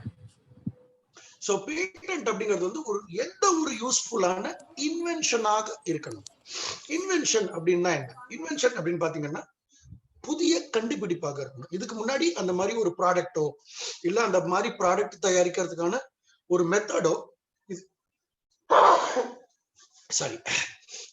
இருந்திருக்க கூடாது. So ஒரு patent அப்படிங்கிறது ரெண்டு வகையான விஷயங்களுக்கு patent கொடுப்பாங்க. ஒன்னு ப்ராடக்ட், அந்த பேட்டன்ட்ங்கிற அந்த ப்ராடக்ட்டுக்கே பேட்டன்ட் கொடுப்பாங்க. இன்னொன்னு ப்ராசஸ், அந்த ப்ராடக்ட் தயாரிக்கிறதுக்கான உரிமை. இன்னைக்கு வந்து வெறும் ஒரு கட்டில் இருக்கு அப்படின்னு வச்சுக்கோமே. கட்டில சாதாரணமா எல்லாருமே ஒரு பர்டிகுலர் வகையில தயாரிப்பாங்க. அந்த தயாரிக்கிற முறையில ஒரு வித்தியாசம் இருந்ததுனாலும் அதற்கு கூட நம்ம பேட்டன்ட் வாங்க முடியும். எந்த ப்ராடக்ட்டுக்கு வேணா பேட்டன்ட் வாங்கலாம். இன்ஃபேக்ட் இந்தியர் ஒருத்தர் வந்து அமெரிக்கால ஒரு பெரிய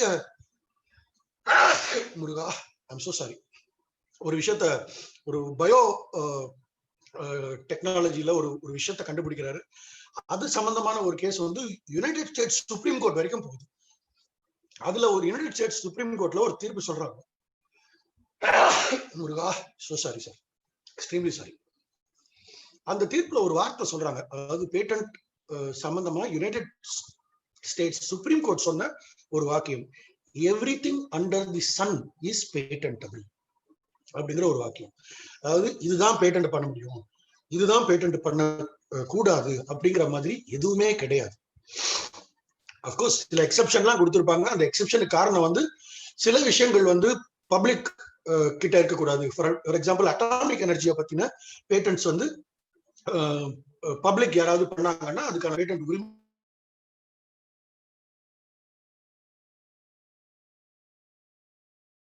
ரூலா இருக்கிற விஷயம். அது மாதிரி சில விஷயங்களுக்கு வந்து நம்ம இந்த பேட்டன்ட் அப்படிங்கிற ஒரு உரிமை வந்து நம்ம கொடுக்கிறோம். இது எதுக்கான பேட்டன்ட் கொடுப்போம் அப்படின்னு பாத்தீங்கன்னா, இந்த ஒரு பர்டிகுலர் டிவைஸ் நீங்க பாத்தீங்கன்னா இதுக்கு கூட பேட்டன்ட் இருக்கு. இது என்ன அப்படின்னு பாத்தீங்கன்னா, நம்ம இந்த நீலகிரி பக்கம்லாம் போனோம்னா இந்த டீ தயாரிச்சு அதுல பின்னாடி போட்டுப்பாங்க இல்லைங்களா? அது எப்படி அவங்க உபயோகப்படுத்துவாங்கன்னா, ஒரு மூங்கில் கூட இருக்கும். அந்த மூங்கில் கூடையில ஒரு ஸ்ட்ராப், நம்ம இந்த ஜோல்னா பையன்னு சொல்லுவாங்க, அந்த மாதிரி ஒரு ஸ்ட்ராப் வந்து தலையில மாட்டிட்டு அதுல கூடையில எடுத்து போட்டு போவாங்க. இது என்ன ஆகும்னா, நீங்க அது போட போட அதனுடைய வெயிட் ஜாஸ்தி ஆகும், தலை ஒரு இறுக்கம் இருக்கும். சோ இது அவாய்ட் பண்றதுக்காக தயாரிக்கப்பட்ட ஒரு விஷயம் தான் இந்த device to carry an agricultural produce. இது வந்து எந்த விதத்திலையும் வந்து ஒரு பெரிய ப்ராடக்ட் கிடையாது. இதனுடைய உபயோகமே பாத்தீங்கன்னா ரொம்ப குறுகிய சில மக்களுக்காக உபயோகப்படுத்திடலாம். இதுல என்னன்னா நம்ம அந்த மிலிட்டரி பேக் சொல்லுவோம் தெரியுமா, நம்ம ஸ்கூல் பேக் எல்லாம் மாட்டிட்டு போவோங்க, அந்த மாதிரி ஒரு டிவைஸை இதுல உபயோகப்படுத்தி இதை வந்து நான் அட்ஜஸ்ட் பண்ணிக்க முடியும், என்னால அதை லூஸ் பண்ணிக்க முடியும், இல்ல அதை நான் வந்து டைட் பண்ணிக்க முடியும், ஹைட் இன்க்ரீஸ் பண்ணிக்க முடியும், இல்ல ஹைட் டிக்ரீஸ் பண்ணிக்க முடியும் அப்படிங்கிற மாதிரி ஒரு டிவைஸை கண்டுபிடிச்சு அதற்கும் கூட பேட்டன்ட் உரிமை கொடுக்கப்பட்டிருக்கிறது. இது இந்தியாவில் கொடுக்கப்பட்ட ஒரு பேட்டன்ட். இது மாதிரி இன்னொரு ஒரு பேட்டன்ட் நம்ம பார்த்தோம்னு சொன்னா, நமக்கு சாதாரணமா எல்லாருக்குமே வாட்டர் பெட் ஒரு தெரிஞ்ச ஒரு விஷயம். இன்ஃபேக்ட் நோயாளிகளுக்கு வந்து ஸ்பெசிஃபிக்கா வந்து இந்த பெட் சோர் எல்லாம் வராம இருக்கிறது, பெட் ரிடன் பேஷண்ட்ஸ் அவங்களுக்கு வந்து பெட் சோர் எல்லாம் வராம இருக்கிறதுக்காக இந்த வாட்டர் பெட் வந்து யூஸ் பண்ணுவாங்க. இந்த வாட்டர் பெட்டை கிரியேட் பண்றதுல ஒருத்தருக்கு பேட்டன்ட் கொடுத்திருந்தாங்க. அதுவும் இந்தியாவில் இன்ஃபேக்ட் சென்னையை சேர்ந்த ஒருவருக்கு இந்த பேட்டன்ட் கொடுத்திருந்தாங்க. இந்த வழக்கை நடத்துவதற்கான வாய்ப்பும் எனக்கு கிடைச்சது. இதுல பாத்தீங்கன்னா இந்த வாட்டர் பெட் இந்த போர்ஷன் நீங்க பாத்தீங்கன்னா அதுல குட்டி குட்டியா சில துளைகள் இருக்கும். அந்த துளைகள் எதுக்கு இருக்கு அப்படின்னு பாத்தீங்கன்னா, வாட்டர் பெட்டுங்கிறது வாட்டர் அப்படியே ஒரு மாசா உள்ள போட்டு இது பண்ணும்போது ஒரு பக்கம் அமைங்கினா இன்னொரு பக்கம் இதாகும், இன்னொரு பக்கத்துல படுத்தீங்கன்னா இன்னொரு பக்கம் இதாகும். ஸோ தட் அந்த பேஷண்ட்டுக்கு வந்து ஒரு ஸ்டெபிலிட்டி இருக்காது. ஸோ இதை எப்படி கண்ட்ரோல் பண்றது அப்படிங்கிறது யோசிச்சு ஒரு இன்வென்ஷன், ஒரு கண்டுபிடிப்பு என்ன அப்படின்னு பாத்தீங்கன்னா, இந்த மாதிரி குட்டி குட்டியா சின்ன சின்ன அதுல ஒரு துளைகள் இருக்கும் பட்சத்தில் தண்ணி வந்து அந்த துளைகளுக்குள்ள போகும். சோ தட் டிஸ்பிளேஸ்மெண்ட் மொத்தமா ஒரு பக்கத்துக்கோ இன்னொரு பக்கத்துக்கோ மாறாம ஈவனா கொஞ்சம் மூவ் ஆயிட்டே இருக்கும். சோ தட் எந்த பக்கத்துல ஒரு பெட்ல எந்த பக்கத்துல ஒரு பேஷண்ட் படுத்தாலும் இல்ல எந்த பக்கம் சாஞ்சி படுத்தாலும் அவர் வந்து டாப்பிள் ஆகிறது, அவர் கீழே விழுறதுக்கான வாய்ப்புகள் குறைவாக இருக்கு அப்படிங்கிற ஒரு யூஸ்ஃபுல் விஷயத்த கண்டுபிடிச்சதுன்னா இந்த ஒரு பேட்டன்ட். சோ பேட்டன்ட் அப்படிங்கிறது வந்து கிட்டத்தட்ட இன்ஃபேக்ட் இந்த வழக்கு நான் நடத்தும் போது இதுல ஒரு வார்த்தை சொன்னார் அவரு, பேட்டன்ட் இந்த வாட்டர் பெட்டுங்கிறது நீங்க தான் முதல்ல கண்டுபிடிச்சீங்களா இல்ல ரொம்ப நாளா இருக்கா அப்படின்னு கேட்டதுக்கு அவர் வந்து கிட்டத்தட்ட 400 வருடங்களாக வாட்டர் பெட் மக்களுக்கு தெரியும் அப்படிங்கறத இந்த இன்வென்டர் சொன்னாரு. சோ கிட்டத்தட்ட 400 வருஷமாக தெரிஞ்ச ஒரு விஷயத்த கூட புதுசா நான் ஏதாவது கண்டுபிடிச்சேன், அதுல ஒரு புதிய விஷயம் எனக்கு இருக்கு அப்படின்னா அதுல கூட பேட்டன்ட் வாங்குறதுக்கான வாய்ப்புகள் இருக்கு. ஸோ இன்ஃபேக்ட் இந்த ஒரு எக்ஸாம்பிள் சொல்லுவாங்க, யூஸ்வலா பேட்டன்ட் லா படிக்கிற சமயங்கள்ல இந்த சேஃப்டி பின் அப்படின்னு நம்ம இன்னைக்கு பார்க்கணும் இல்லைங்களா, அந்த சேஃப்டி பின் கூட ஒரு காலத்துல பேட்டன்ட் டெக்னாலஜியாக இருக்கு.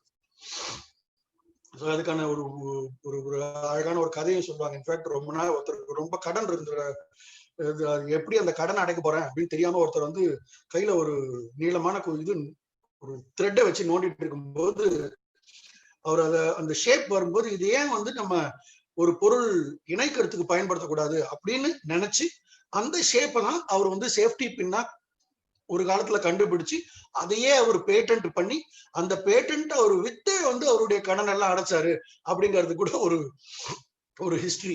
ஸோ இந்த மாதிரி பேட்டன்ட் அப்படிங்கிறது எந்த விதமான ஒரு ப்ராடக்ட்டுக்கோ இல்ல ப்ராசஸுக்கோ இது பாத்தீங்கன்னா ப்ராடக்ட் பேட்டன்ட். ஏன்னா இந்த டிவைஸே இதுக்கு முன்னாடி கிடையாது. ஸோ இது ப்ராடக்ட் பேட்டன்ட், இது ப்ராசஸ் பேட்டன்ட். இந்த டிவைஸ் இருக்கு, வாட்டர் பெட் அப்படிங்கிற ஒரு டிவைஸ் நமக்கு ஏற்கனவே தெரியும், ஆனால் அதை தயாரிக்கும் முறை புதியதாக இருக்கிறது. ஸோ இது வந்து ப்ராசஸ் பேட்டன்ட். ஸோ ப்ராடக்ட் பேட்டன்ட்டும் சரி ப்ராசஸ் பேட்டன்ட்டும் சரி ரெண்டுமே நமக்கு கிடைக்கும். as long as it is useful, it is novel, it is new, ஒரு பேட்டன்ட் உங்களுக்கு நிச்சயமா கிடைக்கும். பேட்டன்ட்டும் டிசைனும் முக்கியமா நீங்க கவனிக்க வேண்டிய விஷயம் என்னன்னா, உலகத்திலேயே வேறு எங்கேயும் இந்த மாதிரி இருக்கக்கூடாது. ஏன்னா நாளைக்கு இன்னொரு கண்ட்ரில இருந்து நான் அந்த ஊர்ல இருந்து வெளியூர் போயிட்டு வந்து இது நல்லா அப்படின்னு நான் இந்தியாவில் பேட்டன்ட் பண்ணிக்கலாம் அப்படிங்கிற மாதிரி பண்ணா அது தவறு. ஏன்னா அதுல வந்து உங்களுடைய கண்டுபிடிப்பு எதுவும் இருக்காது. அப்படிங்கிறதுனால சட்டம் வந்து உலகத்திலேயே முதல் முறையாக நீங்கள் அதை செய்திருக்க வேண்டும் அப்படிங்கிற ஒரு விஷயத்த அந்த சட்டத்துல வச்சிருக்காங்க. சோ இது வந்து பேட்டன்ட். சோ நம்ம இதெல்லாம் பார்த்து நம்ம மொத்தமா இன்டெலெக்சுவல் ப்ராப்பர்ட்டி அப்படிங்கிறது என்ன அப்படின்னு எடுத்துக்கிட்டோம்னா, இதுல வித்தியாசம் அப்படின்னு நம்ம ஆரம்பிக்கிறது முன்னாடி சொன்ன கடைசியில நான் உங்களுக்கு சொல்றேன் ஒரே ப்ராடக்ட்ல எப்படி இந்த மொத்தமா வித்தியாசம் இருக்கும் அப்படிங்கிறது. ஒரு குடை, நம்ம இப்ப மழையெல்லாம் வருது நிறைய மெட்ராஸ்ல. சோ ஒரு குடை வெறும் ஒரு குடையில இந்த 4 இன்டெலெக்சுவல் ப்ராப்பர்ட்டியுமே இருக்கிறதுக்கான வாய்ப்புகள் உண்டு. ட்ரேட்மார்க், காப்பிரைட், டிசைன், பேட்டன்ட், 4மே உண்டு. எப்படி அப்படிங்கிற வித்தியாசத்தை மட்டும் பார்த்து நம்ம முடிச்சுக்கலாம். இந்த குடையினுடைய வியாபார வணிக குறியீடு என்ன? இந்த குடையை நான் எப்படி போய் கேட்டு வாங்குவேன்? ஸ்டாக் மான்மார்க் குடைகள், இல்லைன்னா ஒரு வேற ஏதோ ஒரு பிராண்ட், சதீஷ் மார்க் குடைகள் அப்படின்னு ஒரு பிராண்ட் இருக்குன்னா அது ட்ரேட்மார்க். இந்த ப்ராடக்ட் வந்து நான் அதை விரிக்கும் பொழுது அது வந்து ஒரு வெறும் சாதாரணமா குடையாக இல்லாமல் ஒரு அழகான ஒரு பந்தல் மாதிரி இருக்கு. அந்த அது வந்து பிசிக்கலா பாக்குறதுக்கு அது ஒரு வித்தியாசமா இருக்கு. ஆனா அதுல எந்த விதமான ஃபங்க்ஷனாலிட்டியும் இல்லை அப்படின்னா அது டிசைன். சோ அதுவும் ஒரு குடைக்குள்ள வரதுக்கான வாய்ப்புகள் உண்டு. இது இல்லாமல் இந்த நம்ம தாத்தா குடையில பார்த்து ஆரம்பிச்சோம். அதுக்கப்புறம் குடையோட சைஸ் சின்னதாயிட்டே வந்தது. இன்னைக்கு வந்து குட்டியா நான் வந்து அதை வந்து என்னுடைய சட்ட பாக்கெட்லயே கூட ஒரு குடையை வச்சுக்கிறதுக்கான வாய்ப்புகள் வந்து, நாளைக்கு வந்து அதை இன்னும் சுத்தி ஒரு பேனா மாதிரி ஆக்கி அதை பேனாக்குள்ளேயே வச்சுக்கிறதுக்கான ஒரு ஒரு ஒரு கண்டுபிடிப்பு வந்ததுன்னா அது பேட்டன்ட். இந்த பேனா மாதிரி இருக்கிற ஒரு குடைய நீங்க எப்படி விரிக்கணும், அதுக்கான நடைமுறை ஒரு இன்ஸ்ட்ரக்ஷன் ஷீட்டா எழுதி கொடுத்தீங்கன்னா அதுவே கூட காப்பிரைட்டாக இருக்கிறதுக்கான வாய்ப்புகள் உண்டு. ஸோ ஒரே ப்ராடக்ட் ஆனா ஒரு குடையில கூட ட்ரேட்மார்க், காப்பிரைட், டிசைனு, பேட்டன்ட் அனைத்தும் வருவதற்கான வாய்ப்புகள் உண்டு. ஸோ இந்த டிஃபரன்ஸ் என்ன அப்படிங்கிறத நீங்க புரிஞ்சுக்கிட்டீங்க அப்படின்னு சொன்னா உங்களுக்கு இந்த ப்ராடக்ட் என்ன அப்படிங்கிறது தெரியும். இன்டெலெக்சுவல் ப்ராப்பர்ட்டிங்கிறது வந்து எல்லாருக்கும் சமமான ஒரு உரிமை இருக்கிற ஒரு விஷயம். இது பெரிய கம்பெனிக்கு தான் இருக்கணும், பெரிய இண்டஸ்ட்ரிக்கு இருக்கணும், மேனுஃபேக்சர் பண்றவங்களுக்கு தான் இருக்கணும், ட்ரேடிங் பண்றவங்களுக்கு கிடையாதுங்கிற மாதிரிலாம் கிடையாது. எந்த கமர்ஷியல் ஆக்டிவிட்டி யாரு பண்ணாலும் அவங்களுக்கு இன்டெலெக்சுவல் ப்ராப்பர்ட்டி இருக்கிறதுக்கான வாய்ப்புகள் உண்டு. உங்க எல்லாருக்கும் இன்டெலெக்சுவல் ப்ராப்பர்ட்டி இருக்கு. அந்த இன்டெலெக்சுவல் ப்ராப்பர்ட்டியை பத்திரமா பார்த்துக்கோங்க. யாரும் அதை மிஸ்யூஸ் பண்ண விடாதீங்க. அதை பண்ணோம்னாலே நம்ம இன்டெலெக்சுவல் ப்ராப்பர்ட்டி இன்னும் வளரும். அது மட்டும் இல்லாம நம்ம இன்னும் கொஞ்சம் புதுசா யோசிச்சோம்னா அதை இன்னுமே பெருசா வந்து நம்ம வேற இன்டெலெக்சுவல் ப்ராப்பர்ட்டிஸையும் கிரியேட் பண்றதுக்கான வாய்ப்புகள் வரும். ஐ திங்க் பேசிக்கா ஒரு 1 hourல கவர் பண்ணக்கூடிய அத்தனையும் கவர் பண்ணிட்டோம்னு நினைக்கிறேன். ஏதாவது டவுட்ஸ் இருந்தா தயவு செஞ்சு நீங்க கேட்கலாம். நான் இந்த ஷேரிங் மட்டும் நான் இப்போ ஸ்விட்ச் ஆஃப் பண்ணிடுறேன் sir. Thank you, Advocate Satish Kumar. I think you made it very simple for people to understand. ரொம்ப ஒரு எளிமையா எல்லாருக்கும் புரியுற மாதிரி எக்ஸாம்பிள்ஸ் எடுத்து, ரியல் லைஃப் எக்ஸாம்பிள்ஸ் எடுத்து சொன்னீங்க. முதல்ல நம்ம நிறைய பேர் சேர்மன்லாம் சொன்னாங்க ரொம்ப டிஃபிகல்ட் சப்ஜெக்ட், டெக்னிக்கல் சப்ஜெக்ட், புரியறதே கஷ்டம் அப்படின்றது இல்லாம எல்லாம் ஒரு லேமேன் கூட எல்லாரும் எங்க மெம்பர்ஸ் எல்லாருக்குமே புரியுற மாதிரி எடுத்து சொன்னீங்க. I think it has been very helpful. இப்போ ஏதாவது கொஸ்டின்ஸ் இருந்தா நம்ம பார்க்கலாம். Before I throw it open to the chairman, சில கொஸ்டின் நமக்கு இங்க வந்திருக்கிறது சாட் பாக்ஸ்ல வந்திருக்கிறது முதல்ல பார்த்துருவோம். ஏன்னா மெம்பர்ஸ் கேட்டுருக்காங்கன்ற போது அதுக்கு முதல்ல முக்கியத்துவம் கொடுத்துருவோம். Question: How long will it take to get a trademark and what is the approximate cost involved in getting a trademark? அப்படின்னு மணிகண்டன் முருகேசன் கேட்கிறார். சார், இன்னைக்கு இப்போதைக்கு ட்ரேட்மார்க்ஸ் ரெஜிஸ்டர் பண்றதுக்கான நிறைய ப்ரொசீஜர் இருக்கு. அதாவது ஒரு 3 ஸ்டேஜ் தாண்டணும். நீங்க முதல்ல அப்ளிகேஷன் போட்டதுக்கு பிறகு ட்ரேட்மார்க் ஆஃபீஸ் இதே மாதிரி வேற ஏதாவது ட்ரேட்மார்க் இருக்கா அப்படிங்கிறத பார்ப்பாங்க. பார்த்துட்டு இது மாதிரி இருக்கு, அதுக்கு உங்க பதில் என்ன அப்படின்னு கேட்பாங்க. அது வந்து எக்ஸாமினேஷன் ரிப்போர்ட் அப்படின்னு சொல்லுவாங்க. அந்த ஸ்டேஜ் முடிஞ்சு அதுக்கு உங்க பதில் அவங்களுக்கு திருப்திகரமாக இருந்ததுனால் அடுத்த ஸ்டேஜுக்கு போகும். அது 2வது ஸ்டேஜ். அந்த 2வது ஸ்டேஜ் என்ன அப்படின்னு பாத்தீங்கன்னா, ஜர்னல் அப்படிங்கிற ஒரு கெசட் ஆஃப் இந்தியா பப்ளிகேஷன் நடக்கும். அந்த கெசட் ஆஃப் இந்தியா பப்ளிகேஷன் நடந்து அந்த தேதியில இருந்து 4 மாதங்களுக்கு யார் வேணா அதை வந்து அந்த ட்ரேட்மார்க் வந்து கொடுக்க கூடாது அப்படின்னு அப்ஜெக்ஷன் தெரிவிக்கலாம். அப்படி அப்ஜெக்ஷன் தெரிவிக்கல அப்படின்னா அந்த 4 மாதத்திற்கு பிறகு அந்த ட்ரேட்மார்க் ரெஜிஸ்டர் ஆகும். சோ இந்த ப்ராசஸ் இந்தியாவில் இன்னைக்கு போறதுக்கு 7 இருந்து 8 மாதங்களுக்குள்ள உங்களுக்கு நீங்க தாக்கல் பண்ண நாள்ல இருந்து 7 இருந்து 8 மாதங்களுக்குள்ள உங்களுக்கு ட்ரேட்மார்க் சர்டிபிகேட்டே வந்ததுக்கான வாய்ப்பு இருக்கு. நான் 7 மாசத்துல வாங்கியிருக்கேன் ட்ரேட்மார்க். Yes sir. காஸ்ட் பொறுத்த வரைக்கும் நீங்க ஒரு இண்டிவிஜுவலாக இருந்தீங்கன்னா இல்ல ஒரு எம்எஸ்எம்இயா இருந்தீங்கன்னா 5,000 ரூபாய் அதை வந்து நீங்க வந்து கவர்மெண்ட் ஃபீஸா கட்டணும். இல்ல நீங்க ஒரு பார்ட்னர்ஷிப் ஃபார்மாவோ இல்ல ஒரு கம்பெனியாகவோ இருந்தீங்கன்னா 10,000 ரூபாய் ஃபீஸா கட்டணும். ஸோ இது வந்து கவர்மெண்ட் ஃபீஸ். இது இல்லாம நீங்க ஏதாவது அட்வொகேட் ஒரு ஏஜென்ட்டோ யாரோ வச்சீங்கன்னா அவங்களுடைய ஃபீஸ் தனியா. Right, understood. And renewal every 10 years once நீங்க அதை ரெனியூ பண்ணணும். அதுக்கும் இதே 5000 அல்லது 10,000 நீங்க அந்த 10 வருடத்துக்கு ஒரு முறை கட்ட வேண்டிய ஒரு விஷயமா இருக்கும். Right. So there are some questions coming from the social media sites or WhatsApp la vandittu irukku. Oru question mattum edutittu then I will open to the chairman and other audience here. Yes. One Mr. Neelakantan, he wants to know, sir, can IPR be exploited? For example, he is saying ipo the COVID vaccine varudhu.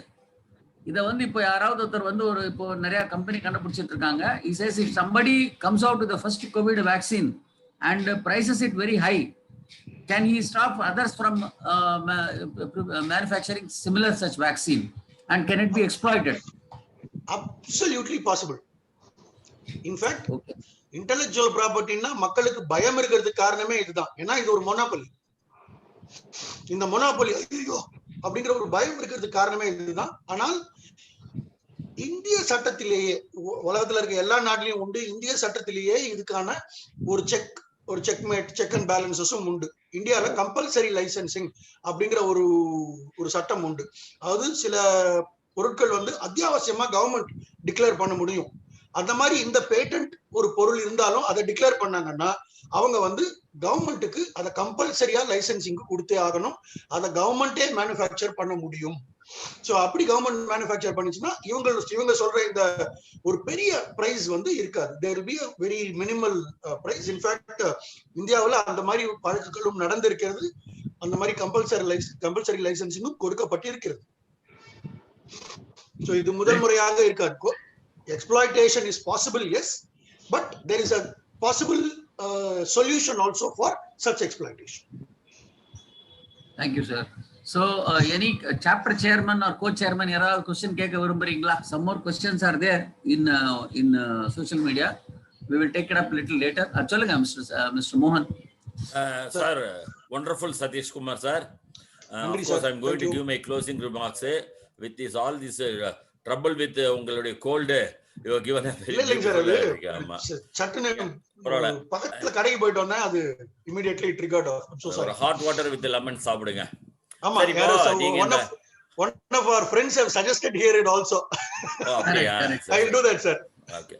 Sir, author and owner க்கு சொன்னீங்க. இளையராஜா கேஸ்ல வரும்போது அவருடைய பாடல்களுக்கு அவர்தான் author, அவர்தான் owner. ஏன் அவர் அப்படி பிட் பண்ண முடியல? அவர் எப்படி வந்து அந்த ஓனர்ஷிப் டிரான்ஸ்ஃபர் பணம் கொடுத்து எக்கோ கம்பெனி வாங்கிட்டா ஓனர்ஷிப் மாறிடுமா? It's not a sales. நீங்க சொன்னீங்க காப்பியிங், சேல்ஸ், எத்தனை பிரதிகள் வேணா எடுக்கலாம், எவ்வளவு வேணா, அந்த ரைட்ஸ் வந்து அந்த ஆத்தருக்கு தான் இருக்கு அப்படின்னு சொன்னீங்க. ஆத்தர் கம் ஓனர்னு சொன்னீங்க. பட் இந்த கேஸ்ல ஆத்தர் வந்து இளையராஜா, ஓனர் எக்கோ சிஸ்டம்ஸ்னு சொன்னீங்களா? அது எப்படி? இல்லைங்க சார். அதாவது ஆத்தர் இளையராஜாங்கிறதுல எந்த விதமான மாற்றமும் இல்லை. ஆனால் ஓனர் வந்து எக்கோ ரெக்கார்டிங் இல்ல, அந்த ப்ரொடியூசர். ஒரு படம் எடுக்கிற ப்ரொடியூசர் தான் வந்து இளையராஜாவுக்கு மட்டுமல்லாமல் இளையராஜா பயன்படுத்துகிற இன்ஸ்ட்ருமெண்ட்ஸ், அந்த இன்ஸ்ட்ருமெண்டலிஸ்ட் ஆகட்டும், பாடகர்கள் ஆகட்டும், அந்த பாடல் பாடிய பின்னணி பாடகர்கள் ஆகட்டும், எல்லாருக்கும் பைசா கொடுத்து அவங்க எல்லாரையும் ஒருங்கிணைக்கிறது ப்ரொடியூசர் தான். So the producer.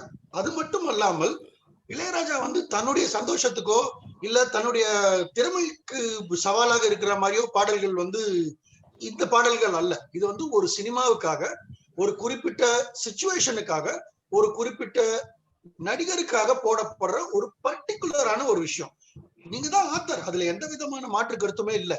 ஆனால் இந்த டியூனு, இந்த இது எல்லாத்தையும் ஒருங்கிணைக்கிறது ப்ரொடியூசர். அதனால அவர் தான் ஓனர் அப்படிங்கிறது தான் சட்டம். இன்ஃபேக்ட் காப்பிரைட் ஆக்ட்ல ரொம்ப கிளியரா கொடுத்திருக்காங்க. இந்த மாதிரி ஒரு நேரங்கள்ல ஒருத்தர் கிரியேட் பண்ணி இன்னொருத்தர் அதை உபயோகப்படுத்தி கொடுத்துட்டாருனாலே அந்த யாருக்கு கொடுத்திருக்காங்களோ அவங்க தான் ஓனர் அப்படிங்கிறது ரொம்ப கிளியரான சட்டத்துல இருக்கு. இன்ஃபேக்ட் செக்ஷன் 17 காப்பிரைட்ஸ் ஆக்ட்ல ரொம்ப கிளியரா சொல்லியிருக்காங்க. அதனால producer owner, echo recording company அல்ல, ப்ரொடியூசர் ஓனர். ப்ரொடியூசர் கிட்ட இருந்து எக்கோ ரெக்கார்டிங் கம்பெனி லைசன்ஸ் வாங்கினாங்க, அவ்வளவுதான். அதுதான் அந்த கேஸ்ல இருந்த ஒரு factual situation. Thank you sir. Yes, Captain. Right, sir. Any other question from any other member here?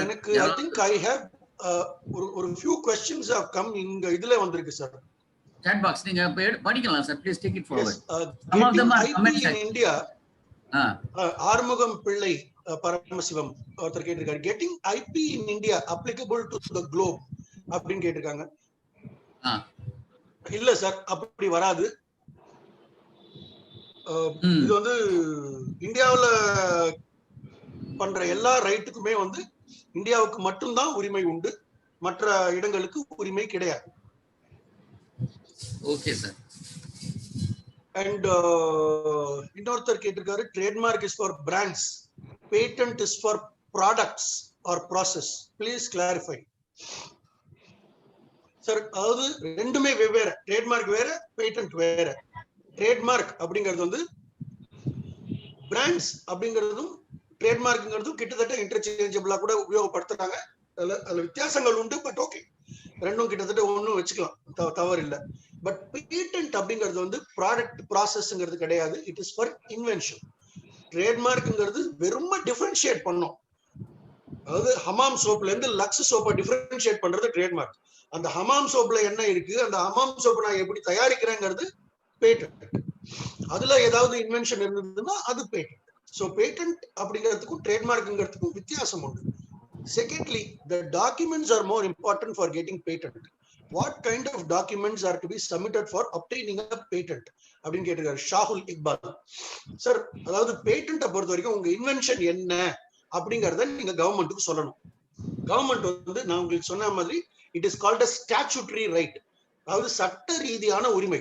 So நீங்க கவர்மெண்ட்டுக்கு, நான் இந்த மாதிரி ஒரு புது இன்வென்ஷன் நான் கண்டுபிடிச்சிருக்கேன், இதுக்கு எனக்கு நீங்க பேட்டன்ட் கொடுத்தீங்கன்னா 20 வருடத்துக்கு பிறகு இது எல்லாருக்கும் இருக்கும் அப்படிங்கிற நான் ஒரு கான்ட்ராக்ட கவர்மெண்ட் கிட்ட கொடுக்குறேன். கவர்மெண்ட் என்ன சொல்றாங்கன்னா, நீ என்கிட்ட ஒண்ணு கொடு, 20 வருஷம் நான் உனக்கு மொனாபொலி தரேன், அதுக்கு பிறகு எல்லாருக்கும் கொடுத்துடணும், சரியா அப்படின்னு கேக்குறாங்க. இந்த கான்ட்ராக்சுவல் ஆப்ளிகேஷன் தான் கவர்மெண்ட்டுக்கும் இன்வென்டாருக்கும் இருக்கிற ஒரு விஷயம். சோ உங்களுடைய எல்லா விஷயங்களையுமே, அதாவது அந்த இன்வென்ஷனை பொறுத்த வரைக்கும் அதுல இருக்கிற அத்தனை தகவல்களையும் நீங்கள் ஒரு டாக்குமெண்ட்ல கொடுத்து அதை கவர்மெண்ட்டுக்கு கொடுத்து அதை அவங்க ஸ்க்ரூட்டினைஸ் பண்ணுவாங்க. இதுக்கு முன்னாடி வேற ஏதாவது இருக்கா, நீங்க யாராவது புதுசா யூஸ் பண்ணிருக்காங்களா, வேற யாராவது ரெஜிஸ்டர் பண்ணிருக்காங்களா, இல்ல நீங்க சொல்ற மாதிரி இது நிஜமாவே புதுசு தானா அப்படிங்கிற எல்லா தகவல்களையும் அவங்க வெரிஃபை பண்ணிட்டு அதற்கு பிறகு இது எல்லாத்தையும் தாண்டினாதான் பேட்டன்ட்டே கொடுப்பாங்க. சோ அந்த டாக்குமெண்ட் அப்படிங்கிறது நிச்சயமா இம்பார்ட்டன்ட். அந்த டாக்குமெண்ட்ல இதுக்கு முன்னாடி என்ன இருந்தது, நீங்க என்ன கண்டுபிடிச்சிருக்கீங்க, நீங்க என்ன கிளைம் பண்றீங்க அப்படிங்கிற எல்லா விஷயமும் அந்த டாக்குமெண்ட்ல இருக்க வேண்டியது கட்டாயம். இன்னொரு one last question இருக்கு சார்ங்க. If foreign company registered IP in that particular country and if it wants to start business in India, is it necessary to register in India again அப்படின்னு கேக்குறாரு. Yes sir. இந்தியால இருக்கிறவங்க வெளிநாட்டுல போனாலும் சரி, வெளிநாட்டுல இருக்கிறவங்க இந்தியாவுக்கு வந்தாலும் சரி, ட்ரேட்மார்க், பேட்டன்ட், காப்பிரைட், டிசைன் மற்ற எல்லா இன்டெலெக்சுவல் ப்ராப்பர்ட்டியும் மற்ற சட்டங்களை போலத்தான். இது வந்து இந்தியாவுக்குள்ள மட்டும்தான் செல்லும். நான் ட்ரேட்மார்க் ரெஜிஸ்ட்ரேஷன் வாங்கி வச்சேன்னா அது எனக்கு ட்ரேட்மார்க் ரெஜிஸ்ட்ரேஷன் இந்தியாவில், நான் ரெஜிஸ்டர்ட் ஓனர். வெளியே போனாச்சுன்னா நான் ரெஜிஸ்டர்ட் ஓனர் கிடையாது. அதே மாதிரிதான் வெளிநாட்டுல இருக்கவங்களுக்கும், அவங்க ஊர்ல வாங்கி வச்சிருந்தாங்க அப்படின்னாலும் இந்தியாவுக்கு வந்தாங்கன்னா அவங்க ரெஜிஸ்டர்ட் ஓனர் கிடையாது, இங்க தனியா ரெஜிஸ்டர் பண்ணி ஆகணும். சோ அது முக்கியம். Trademark has stipulated time 10 years. Is it mentioned in certificate? இல்ல சார், சர்டிபிகேட்ல மென்ஷன் பண்ண மாட்டாங்க. But 10 years once we have to renew it. Sorry. Copyright time span for renewal. Copyright renewal கிடையாது சார். Life time of the author plus 60 years அவ்வளவுதான். நீங்க நடுவுல renew பண்ண வேண்டிய கட்டாயமே கிடையாது. I think questions அவ்வளவுதான் வந்திருக்கு. Is there once again we can open it up, sir? One or two questions I'll take from again social media, sir. Yes sir, please. Sir, Mr. Jagadish wants to know, sir, how can we use IPR in agriculture? Plant varieties தனியா ஒரு சட்டமே இருக்கு. நீங்க புது plant variety, இப்போ IR8, IR40 அப்படின்ற rice variety இருக்கு இல்லைங்களா, அந்த மாதிரி rice variety any agricultural product for that matter. அதையே நீங்க புதுசாவே ஒண்ணு கிரியேட் பண்ணி அதுக்கு இன்னைக்கு உரிமை வாங்கக்கூடிய சட்ட வசதிகள் இன்னைக்கு இந்தியாவுல உண்டு. அது மட்டும் இல்லாமல் இப்ப நம்ம இந்த பேட்டன்ட் நம்ம இந்த ஒரு பை பார்த்தோம் இல்லையா, சோ அதுவே வந்து அக்ரிகல்ச்சரல் ப்ரொடியூஸ் யூஸ் பண்ணுது. சோ ஒரு ஐபிஆர் அப்படிங்கிறது வந்து நீங்க பேட்டன்ட் மட்டும் அப்படிங்கிற மாதிரி பார்க்காம உங்களுடைய எந்த அக்ரிகல்ச்சர் ப்ரொடியூஸாக இருந்தாலும் அதை நான் வந்து ஒரு ட்ரேட்மார்க் மூலமாக மக்களுக்கு அந்த ப்ராடக்டை கொண்டு போய் சேர்க்கலாம். இன்னைக்கு வந்து அக்ரிகல்ச்சரல் ப்ரொடியூஸ் ஒரு அக்ரிகல்ச்சர் இல்லாம டொமஸ்டிக் ப்ரொடியூஸ் வச்சுக்கலாமே. உங்க ரீஜன்ல இருந்து வர்ற சுகுணா முட்டைகள் ரொம்ப ஃபேமஸ், சுகுணா சிக்கன் இதெல்லாம் ரொம்ப ஃபேமஸ். ஸோ ட்ரேட்மார்க் உண்டு, பேட்டன்ட் உண்டு, அந்த ப்ராடக்ட்டை நீங்க எப்படி பேக்கேஜிங் பண்ணி கொடுக்குறீங்கிறதுக்கு டிசைன் கூட உண்டு. ஸோ டெஃபினட்டா நீங்க அக்ரிகல்ச்சர்ல கூட யூஸ் பண்ண முடியும். சில ஸ்பெசிபிக் ரைட்ஸும் உண்டு, சில ஜெனரல் ரைட்ஸை நீங்க யூஸ் பண்ற விதமும் உண்டு. ஸோ நீங்க எப்படியாக இருந்தாலும் அது டெஃபினட்டா IPR will be useful for agriculture most definitely. There is absolutely no doubt about it. Thank you, sir. And one last question we will take, sir. Yes, sir. What remedy is available if someone unintentionally infringes upon copyright in கேக்குறார்? எந்த டிஃபரன்ஸும் கிடையாது. நீங்க இன்டென்ஷனலா பண்ணீங்களா அன்இன்டென்ஷனலா பண்ணீங்களாங்கிற வித்தியாசம் சட்டத்திற்கு இன்ஃப்ரிஞ்ச்மெண்ட்டை பொறுத்த வரைக்கும் கிடையாது. அதாவது மிஸ்யூஸ் பொறுத்த வரைக்கும் நீங்க நல்லவரா கெட்டவராங்கிறது கேள்வி கிடையாது. அதுதான் நான் சொன்ன ஒரு எக்ஸாம்பிள். இன்டர்நெட்ல இன்னைக்கு ஒரு படம் இருக்கு, அந்த படம் அழகா இருக்கு, நான் அதை எடுத்து நான் வந்து ஒரு ஃப்ரேம் போட்டு எங்க வீட்டுல மாட்டி வச்சுக்க முடியாது. அதுக்கான ஓனர் கிட்ட இருந்து நான் பர்மிஷன் வாங்கணும். வாங்கலைன்னா அது தப்பு. நான் நல்லவனா கெட்டவனாங்கிறது சட்டத்துல கேள்வி கிடையாது. Right sir, very sharp answer. I think இதே மாதிரி இன்னொரு ஷார்ப் ஆன்சர் லாஸ்ட் क्वेश्चन கொடுத்துருங்க. Very interesting question. Can a sports person take a patent for a specific invention, let's say a specific cricket shot, or அந்த மாதிரி ஏதாவது பண்ணலாமா அப்படிங்கறாரு? ரொம்ப இன்ட்ரெஸ்டிங்கான கேள்வி. பட் எனக்கு தெரிஞ்சு இது வரைக்கும் அந்த மாதிரி எதுவும் பண்ணல. பட் ஒரு ஒரு ஒரு ஒரு மூட் क्वेश्चन அதை எடுத்து பார்த்தோம் அப்படின்னு சொன்னா ஏன் பண்ண முடியாது அப்படிங்கிற ஒரு கேள்வியும் கேட்கலாம். பட் என்ன அப்படின்னா இன்ஃப்ரிஞ்ச்மெண்ட் அப்படிங்கிறது ரொம்ப டிஃபிகல்ட் ஆயிடும். ஸோ இப்போ ஒரு பர்டிகுலர் ஷாட், ஒரு கிரிக்கெட்ல ஒரு பர்டிகுலர் ஷாட் இருக்கு அப்படின்னு நான் வந்து ஒரு இது இருந்தா அந்த மாதிரி பந்து வந்தா நான் என்னையும் அறியாம நான் அந்த மாதிரி ஆடிட்டேன்னா இல்ல இதுக்கு நான் ரன் கொடுக்க முடியாதுன்னு சொல்ல முடியாது இல்லையா? So there it will create other complications, but it's an interesting question. In fact, ரொம்ப ஒரு இன்ட்ரெஸ்டிங்கான ஒரு கேஸ் ஒன்று நடந்தது. ஒரு ஜூல ஒருத்தர் போய் போட்டோ எடுத்துட்டே இருந்திருக்காரு. அந்த கேமரா மிஸ் ஆகி ஒரு சிம்பன்சியோட ஒரு கொரில்லாவோட செல்லுல விழுந்துருச்சு. அந்த கொரில்லா எடுத்து ஒரு போட்டோ எடுத்துருச்சு. இந்த போட்டோகிராஃபுக்கு சொந்தக்காரர் யாரு அப்படிங்கிற ஒரு கேள்வி யுனைடெட் ஸ்டேட்ஸ்ல நடந்தது. அந்த கொரில்லாவா இல்ல இந்த போட்டோவுடைய அந்த கேமராவுடைய ஓனர் தான் அப்படிங்கிற ஒரு கேள்வி எல்லாம் வந்து அது ஒரு பெரிய கன்ஃபியூஷன்ல இருந்து அது நிறைய ஒரு ஒரு பெரிய டிபேட்டா தான் போயிட்டு இருக்கு. ஸோ அந்த மாதிரி இந்த ஸ்பெசிபிக் கிரிக்கெட் ஷாட் கூட ஒரு டிபேட்டபிள் கொஸ்டின். பட் என்ன பொறுத்த வரைக்கும் it is not impossible. Let us put it that way. It is not impossible. Thank you, sir. Mr. Ganesan, do you want to say something?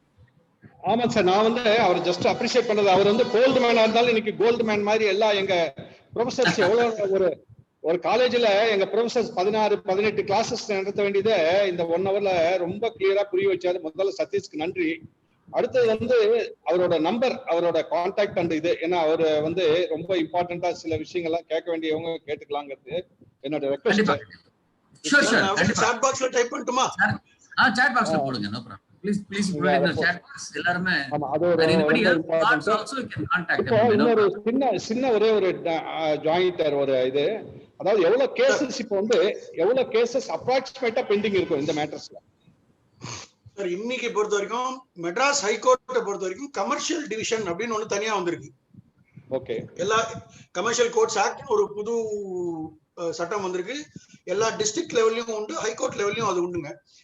இன்னைக்கு high court லெவல்ல commercial division ஒண்ணு தனியா இருக்கு. அந்த தனியா இருக்கிற கமர்ஷியல் டிவிஷன்ல இந்த வருடம் மட்டும் கிட்டத்தட்ட ஒரு 150ல இருந்து 200 வழக்குகள் வரைக்கும் இந்த ஐபிஆர் ரிலேட்டட் கேசஸா தாக்கல் ஆகிருக்கும் அப்படிங்கிறது என்னுடைய ஒரு எஸ்டிமேட்.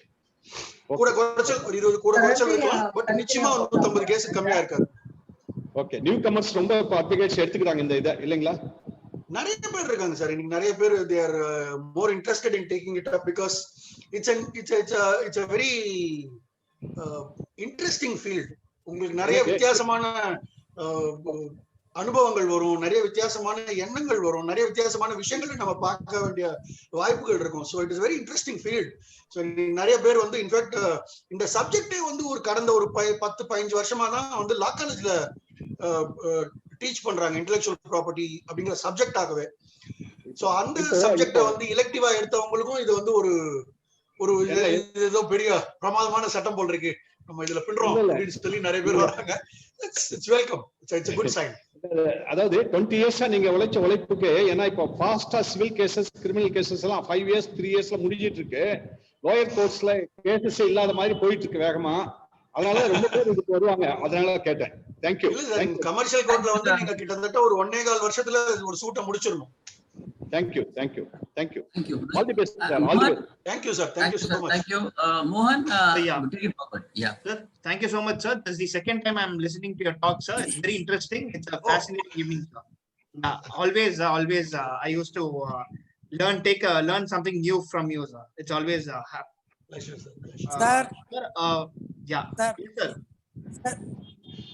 சொல்லுங்க செல்வம். சதீஷ் சார், ரொம்ப நல்ல சொல்லுங்க. ஆமா, ரொம்ப நல்ல பிரமாதமான உங்களோட உரை வந்து நிறைய பேருக்கு இப்படிலாம் சட்டங்கள் இருக்கு அப்படிங்கிறத எங்களை மாதிரி சின்ன சின்ன ஊர்ல, ஆத்தூர் மாதிரி ஊர்ல கூட இதுக்குன்னு ஒரு தனி விங் இருக்கு, இதுக்கு இவ்வளோ ரைட்ஸ் இருக்குன்றத சொல்லியிருக்கீங்க. ரொம்ப நல்ல ஒரு கருத்துக்களை எங்க கேப்டன் வந்து உங்களை போட்டு சொல்லியிருக்காரு sir.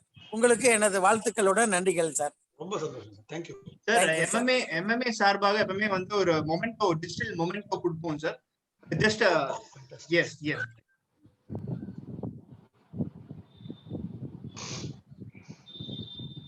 used to give this memento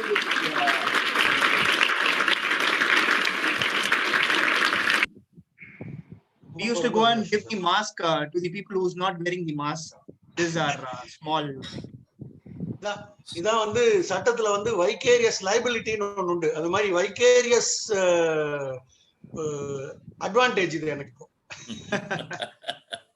Thank you, sir. Thank you so much. Pleasure. Now I call upon Mr. S. Mohan, Salem chairman, to give away the vote of thanks. Sir.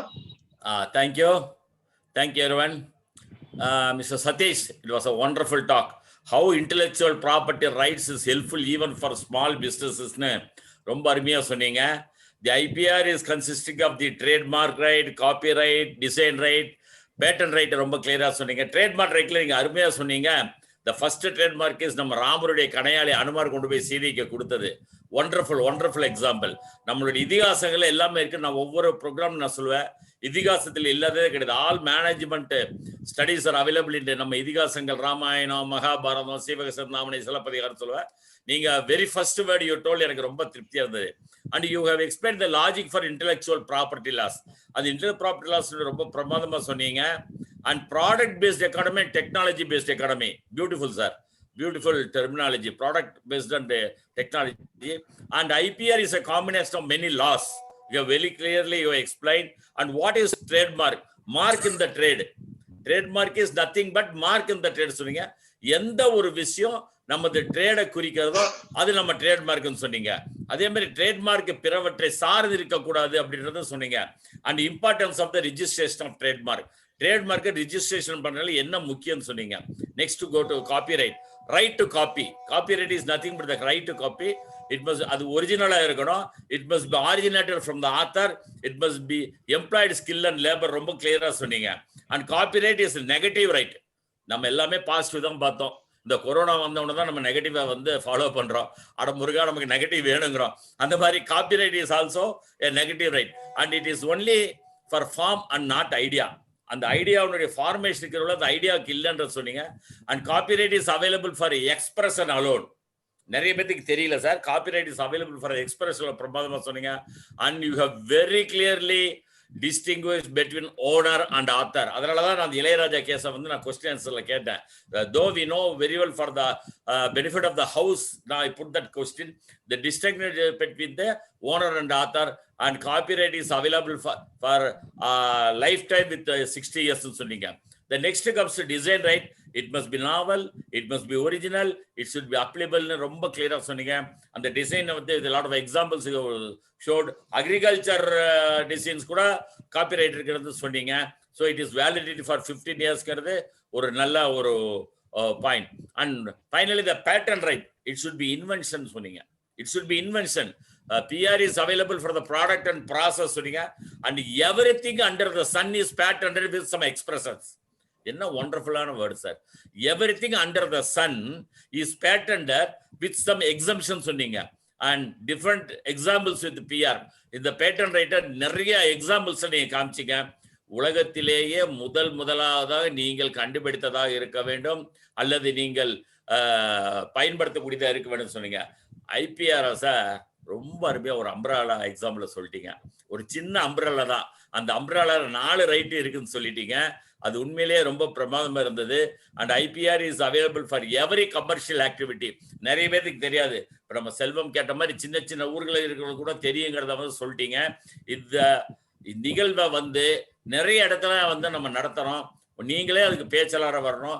அன்றைக்கு உங்களுக்கு இந்த காஃபும் இந்த gold இல்லாம இருக்கணும். நீங்க கஷ்டப்பட்டீங்களோ இல்லையோ, நாங்க ரொம்ப கஷ்டப்பட்டோம் நீங்க பேசுறத. ஆனா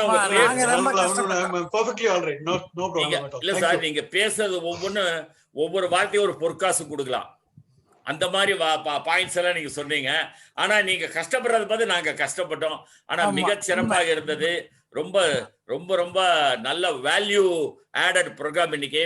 so at the outset on behalf of all our chapters, MMA Salem, MMA Athur, MMA Namakkal, MMA Puducherry, MMA Erode and MMA Tiruchi, and on behalf of our MMA Chennai region, I sincerely express my thanks to you for the wonderful program, and keep going and keep rocking sir. Thank you very much for the opportunity sir. மோகன், ஒரே ஒரு இதெல்லாம் அவரோட speech. Copyright அவருக்கு ஏதாவது நீங்க பேசுனீங்கன்னா, எங்கேயாவது போய் பேசுனீங்கன்னா அதுக்கு பணம் கொடுத்துடணும். ஏன்னா நீங்க பேசுனது பார்த்தா அவரோட ஸ்பீச் அப்படியே காப்பி பண்ணிருக்கீங்க. எங்கேயாவது போய் நீங்க இதை பேசுன மாதிரி எனக்கு தெரிஞ்சா நீங்க அவருக்கு சாருக்கு வந்து ஃபீஸ் அனுப்பிடணும், ராயல்டி. அப்படியெல்லாம் கிடையாது சார். அவருக்கு வந்து ஒரு நிமிஷம், அவருக்கு வந்து ஒரு சென்ஸ் ஆஃப் சாட்டிஸ்பாக்சன் இருக்கணும். நம்ம பேசுறது வந்து ஆடியன்ஸ் போய் ரீச் ஆச்சான்னு ஒரு பேச்சாளருக்கு. ஒரு நிமிஷம் செல்வா, நான் பேசிடுறேன். எப்பவுமே ஒரு பேச்சாளருக்கு அப்படின்னா தான் பேசிய கருத்து கேட்பவர்களுடைய நாலேஜுக்கோ ஞானத்துக்கு போய் சேர்ந்ததானே. இன்றைக்கு நான் இது ஏன் சொன்னேன்னா, உங்களுடைய பேச்சை நான் கேட்டிருக்கேன். எனக்கு IPR பத்தி ஒண்ணுமே தெரியாது. கணேசன மாதிரி வக்கீலாகவோ, செல்வத்தை மாதிரி ஒரு பெரிய கோடீஸ்வர வியாபாரியாவோ இல்ல. நான் ஒரு சாதாரண ஒரு மனிதன், ஒரு சாதாரண இண்டிவிஜுவல். ஒரு ordinary individual like me also understand the IPR னா that is the success of Mr. Satish Kumar. Within 1 year நீங்க 4.5 வருஷம் படிச்ச லாவை வந்து எங்களுக்கு 1 hourல சொல்லி கொடுத்துட்டாரு. அதனால அவருக்கு எங்களுடைய மனமார்ந்த வாழ்த்துக்கள். இல்ல, அவருக்கு தெரிஞ்சிருக்கும் இந்நேரம் நீங்க பெரிய ஸ்பீக்கர். ஒவ்வொரு நாளும் இன்னைக்கு காலையில கூட 2 மீட்டிங் நீங்க பேசிட்டு தான் இங்க வந்திருக்கீங்க. அதனால வந்து காப்பிரைட் வந்து அவருக்கு கொடுத்துருங்க. சொன்னதுல இருந்தே இதையே காப்பிரைட் இவரு சொன்னதையே கேக்குறாரு. அதான் நான் வைக்கல பாயிண்ட் எடுத்து இருப்பாரு. எங்க பொழப்புல கை வைக்க கூடாது. நான் மோகனா, எங்க பொழப்புல ஏன் சார் சதீஷ் சார் குடுக்கறதுக்கு என்னுடைய பர்மிஷன் எடுத்தா அவர் தாராளமா கொடுக்கலாம் சார். என்னுடைய பர்மிஷன் எல்லாருக்கும் உண்டு. சார் நாங்க ரிசீவிங் எண்ட்ல இருக்கிறோம், நீங்க கிவிங் எண்ட்ல இருக்கீங்க. அவ்வளவுதான் வித்தியாசம். Whatever you are giving we are taking. எல்லாமே ஷேரிங் இன்ஃபர்மேஷன் தான் சார். யாருக்கும் கொடுக்கவும் முடியாது, வாங்கவும் முடியாது. we are just sharing. That's correct. Thank you. Sir, we have 380 people watching live this program sir, in our live and in our live portal sir, MMA Live. Wonderful. Thank you sir. Thank you so much. Thank you ladies and gentlemen for watching it patiently, and please do log in tomorrow at 6 o'clock for the digital marketing, how startup can make the digital marketing portal well and good. So thank you so much gentlemen, ladies and gentlemen. Sir,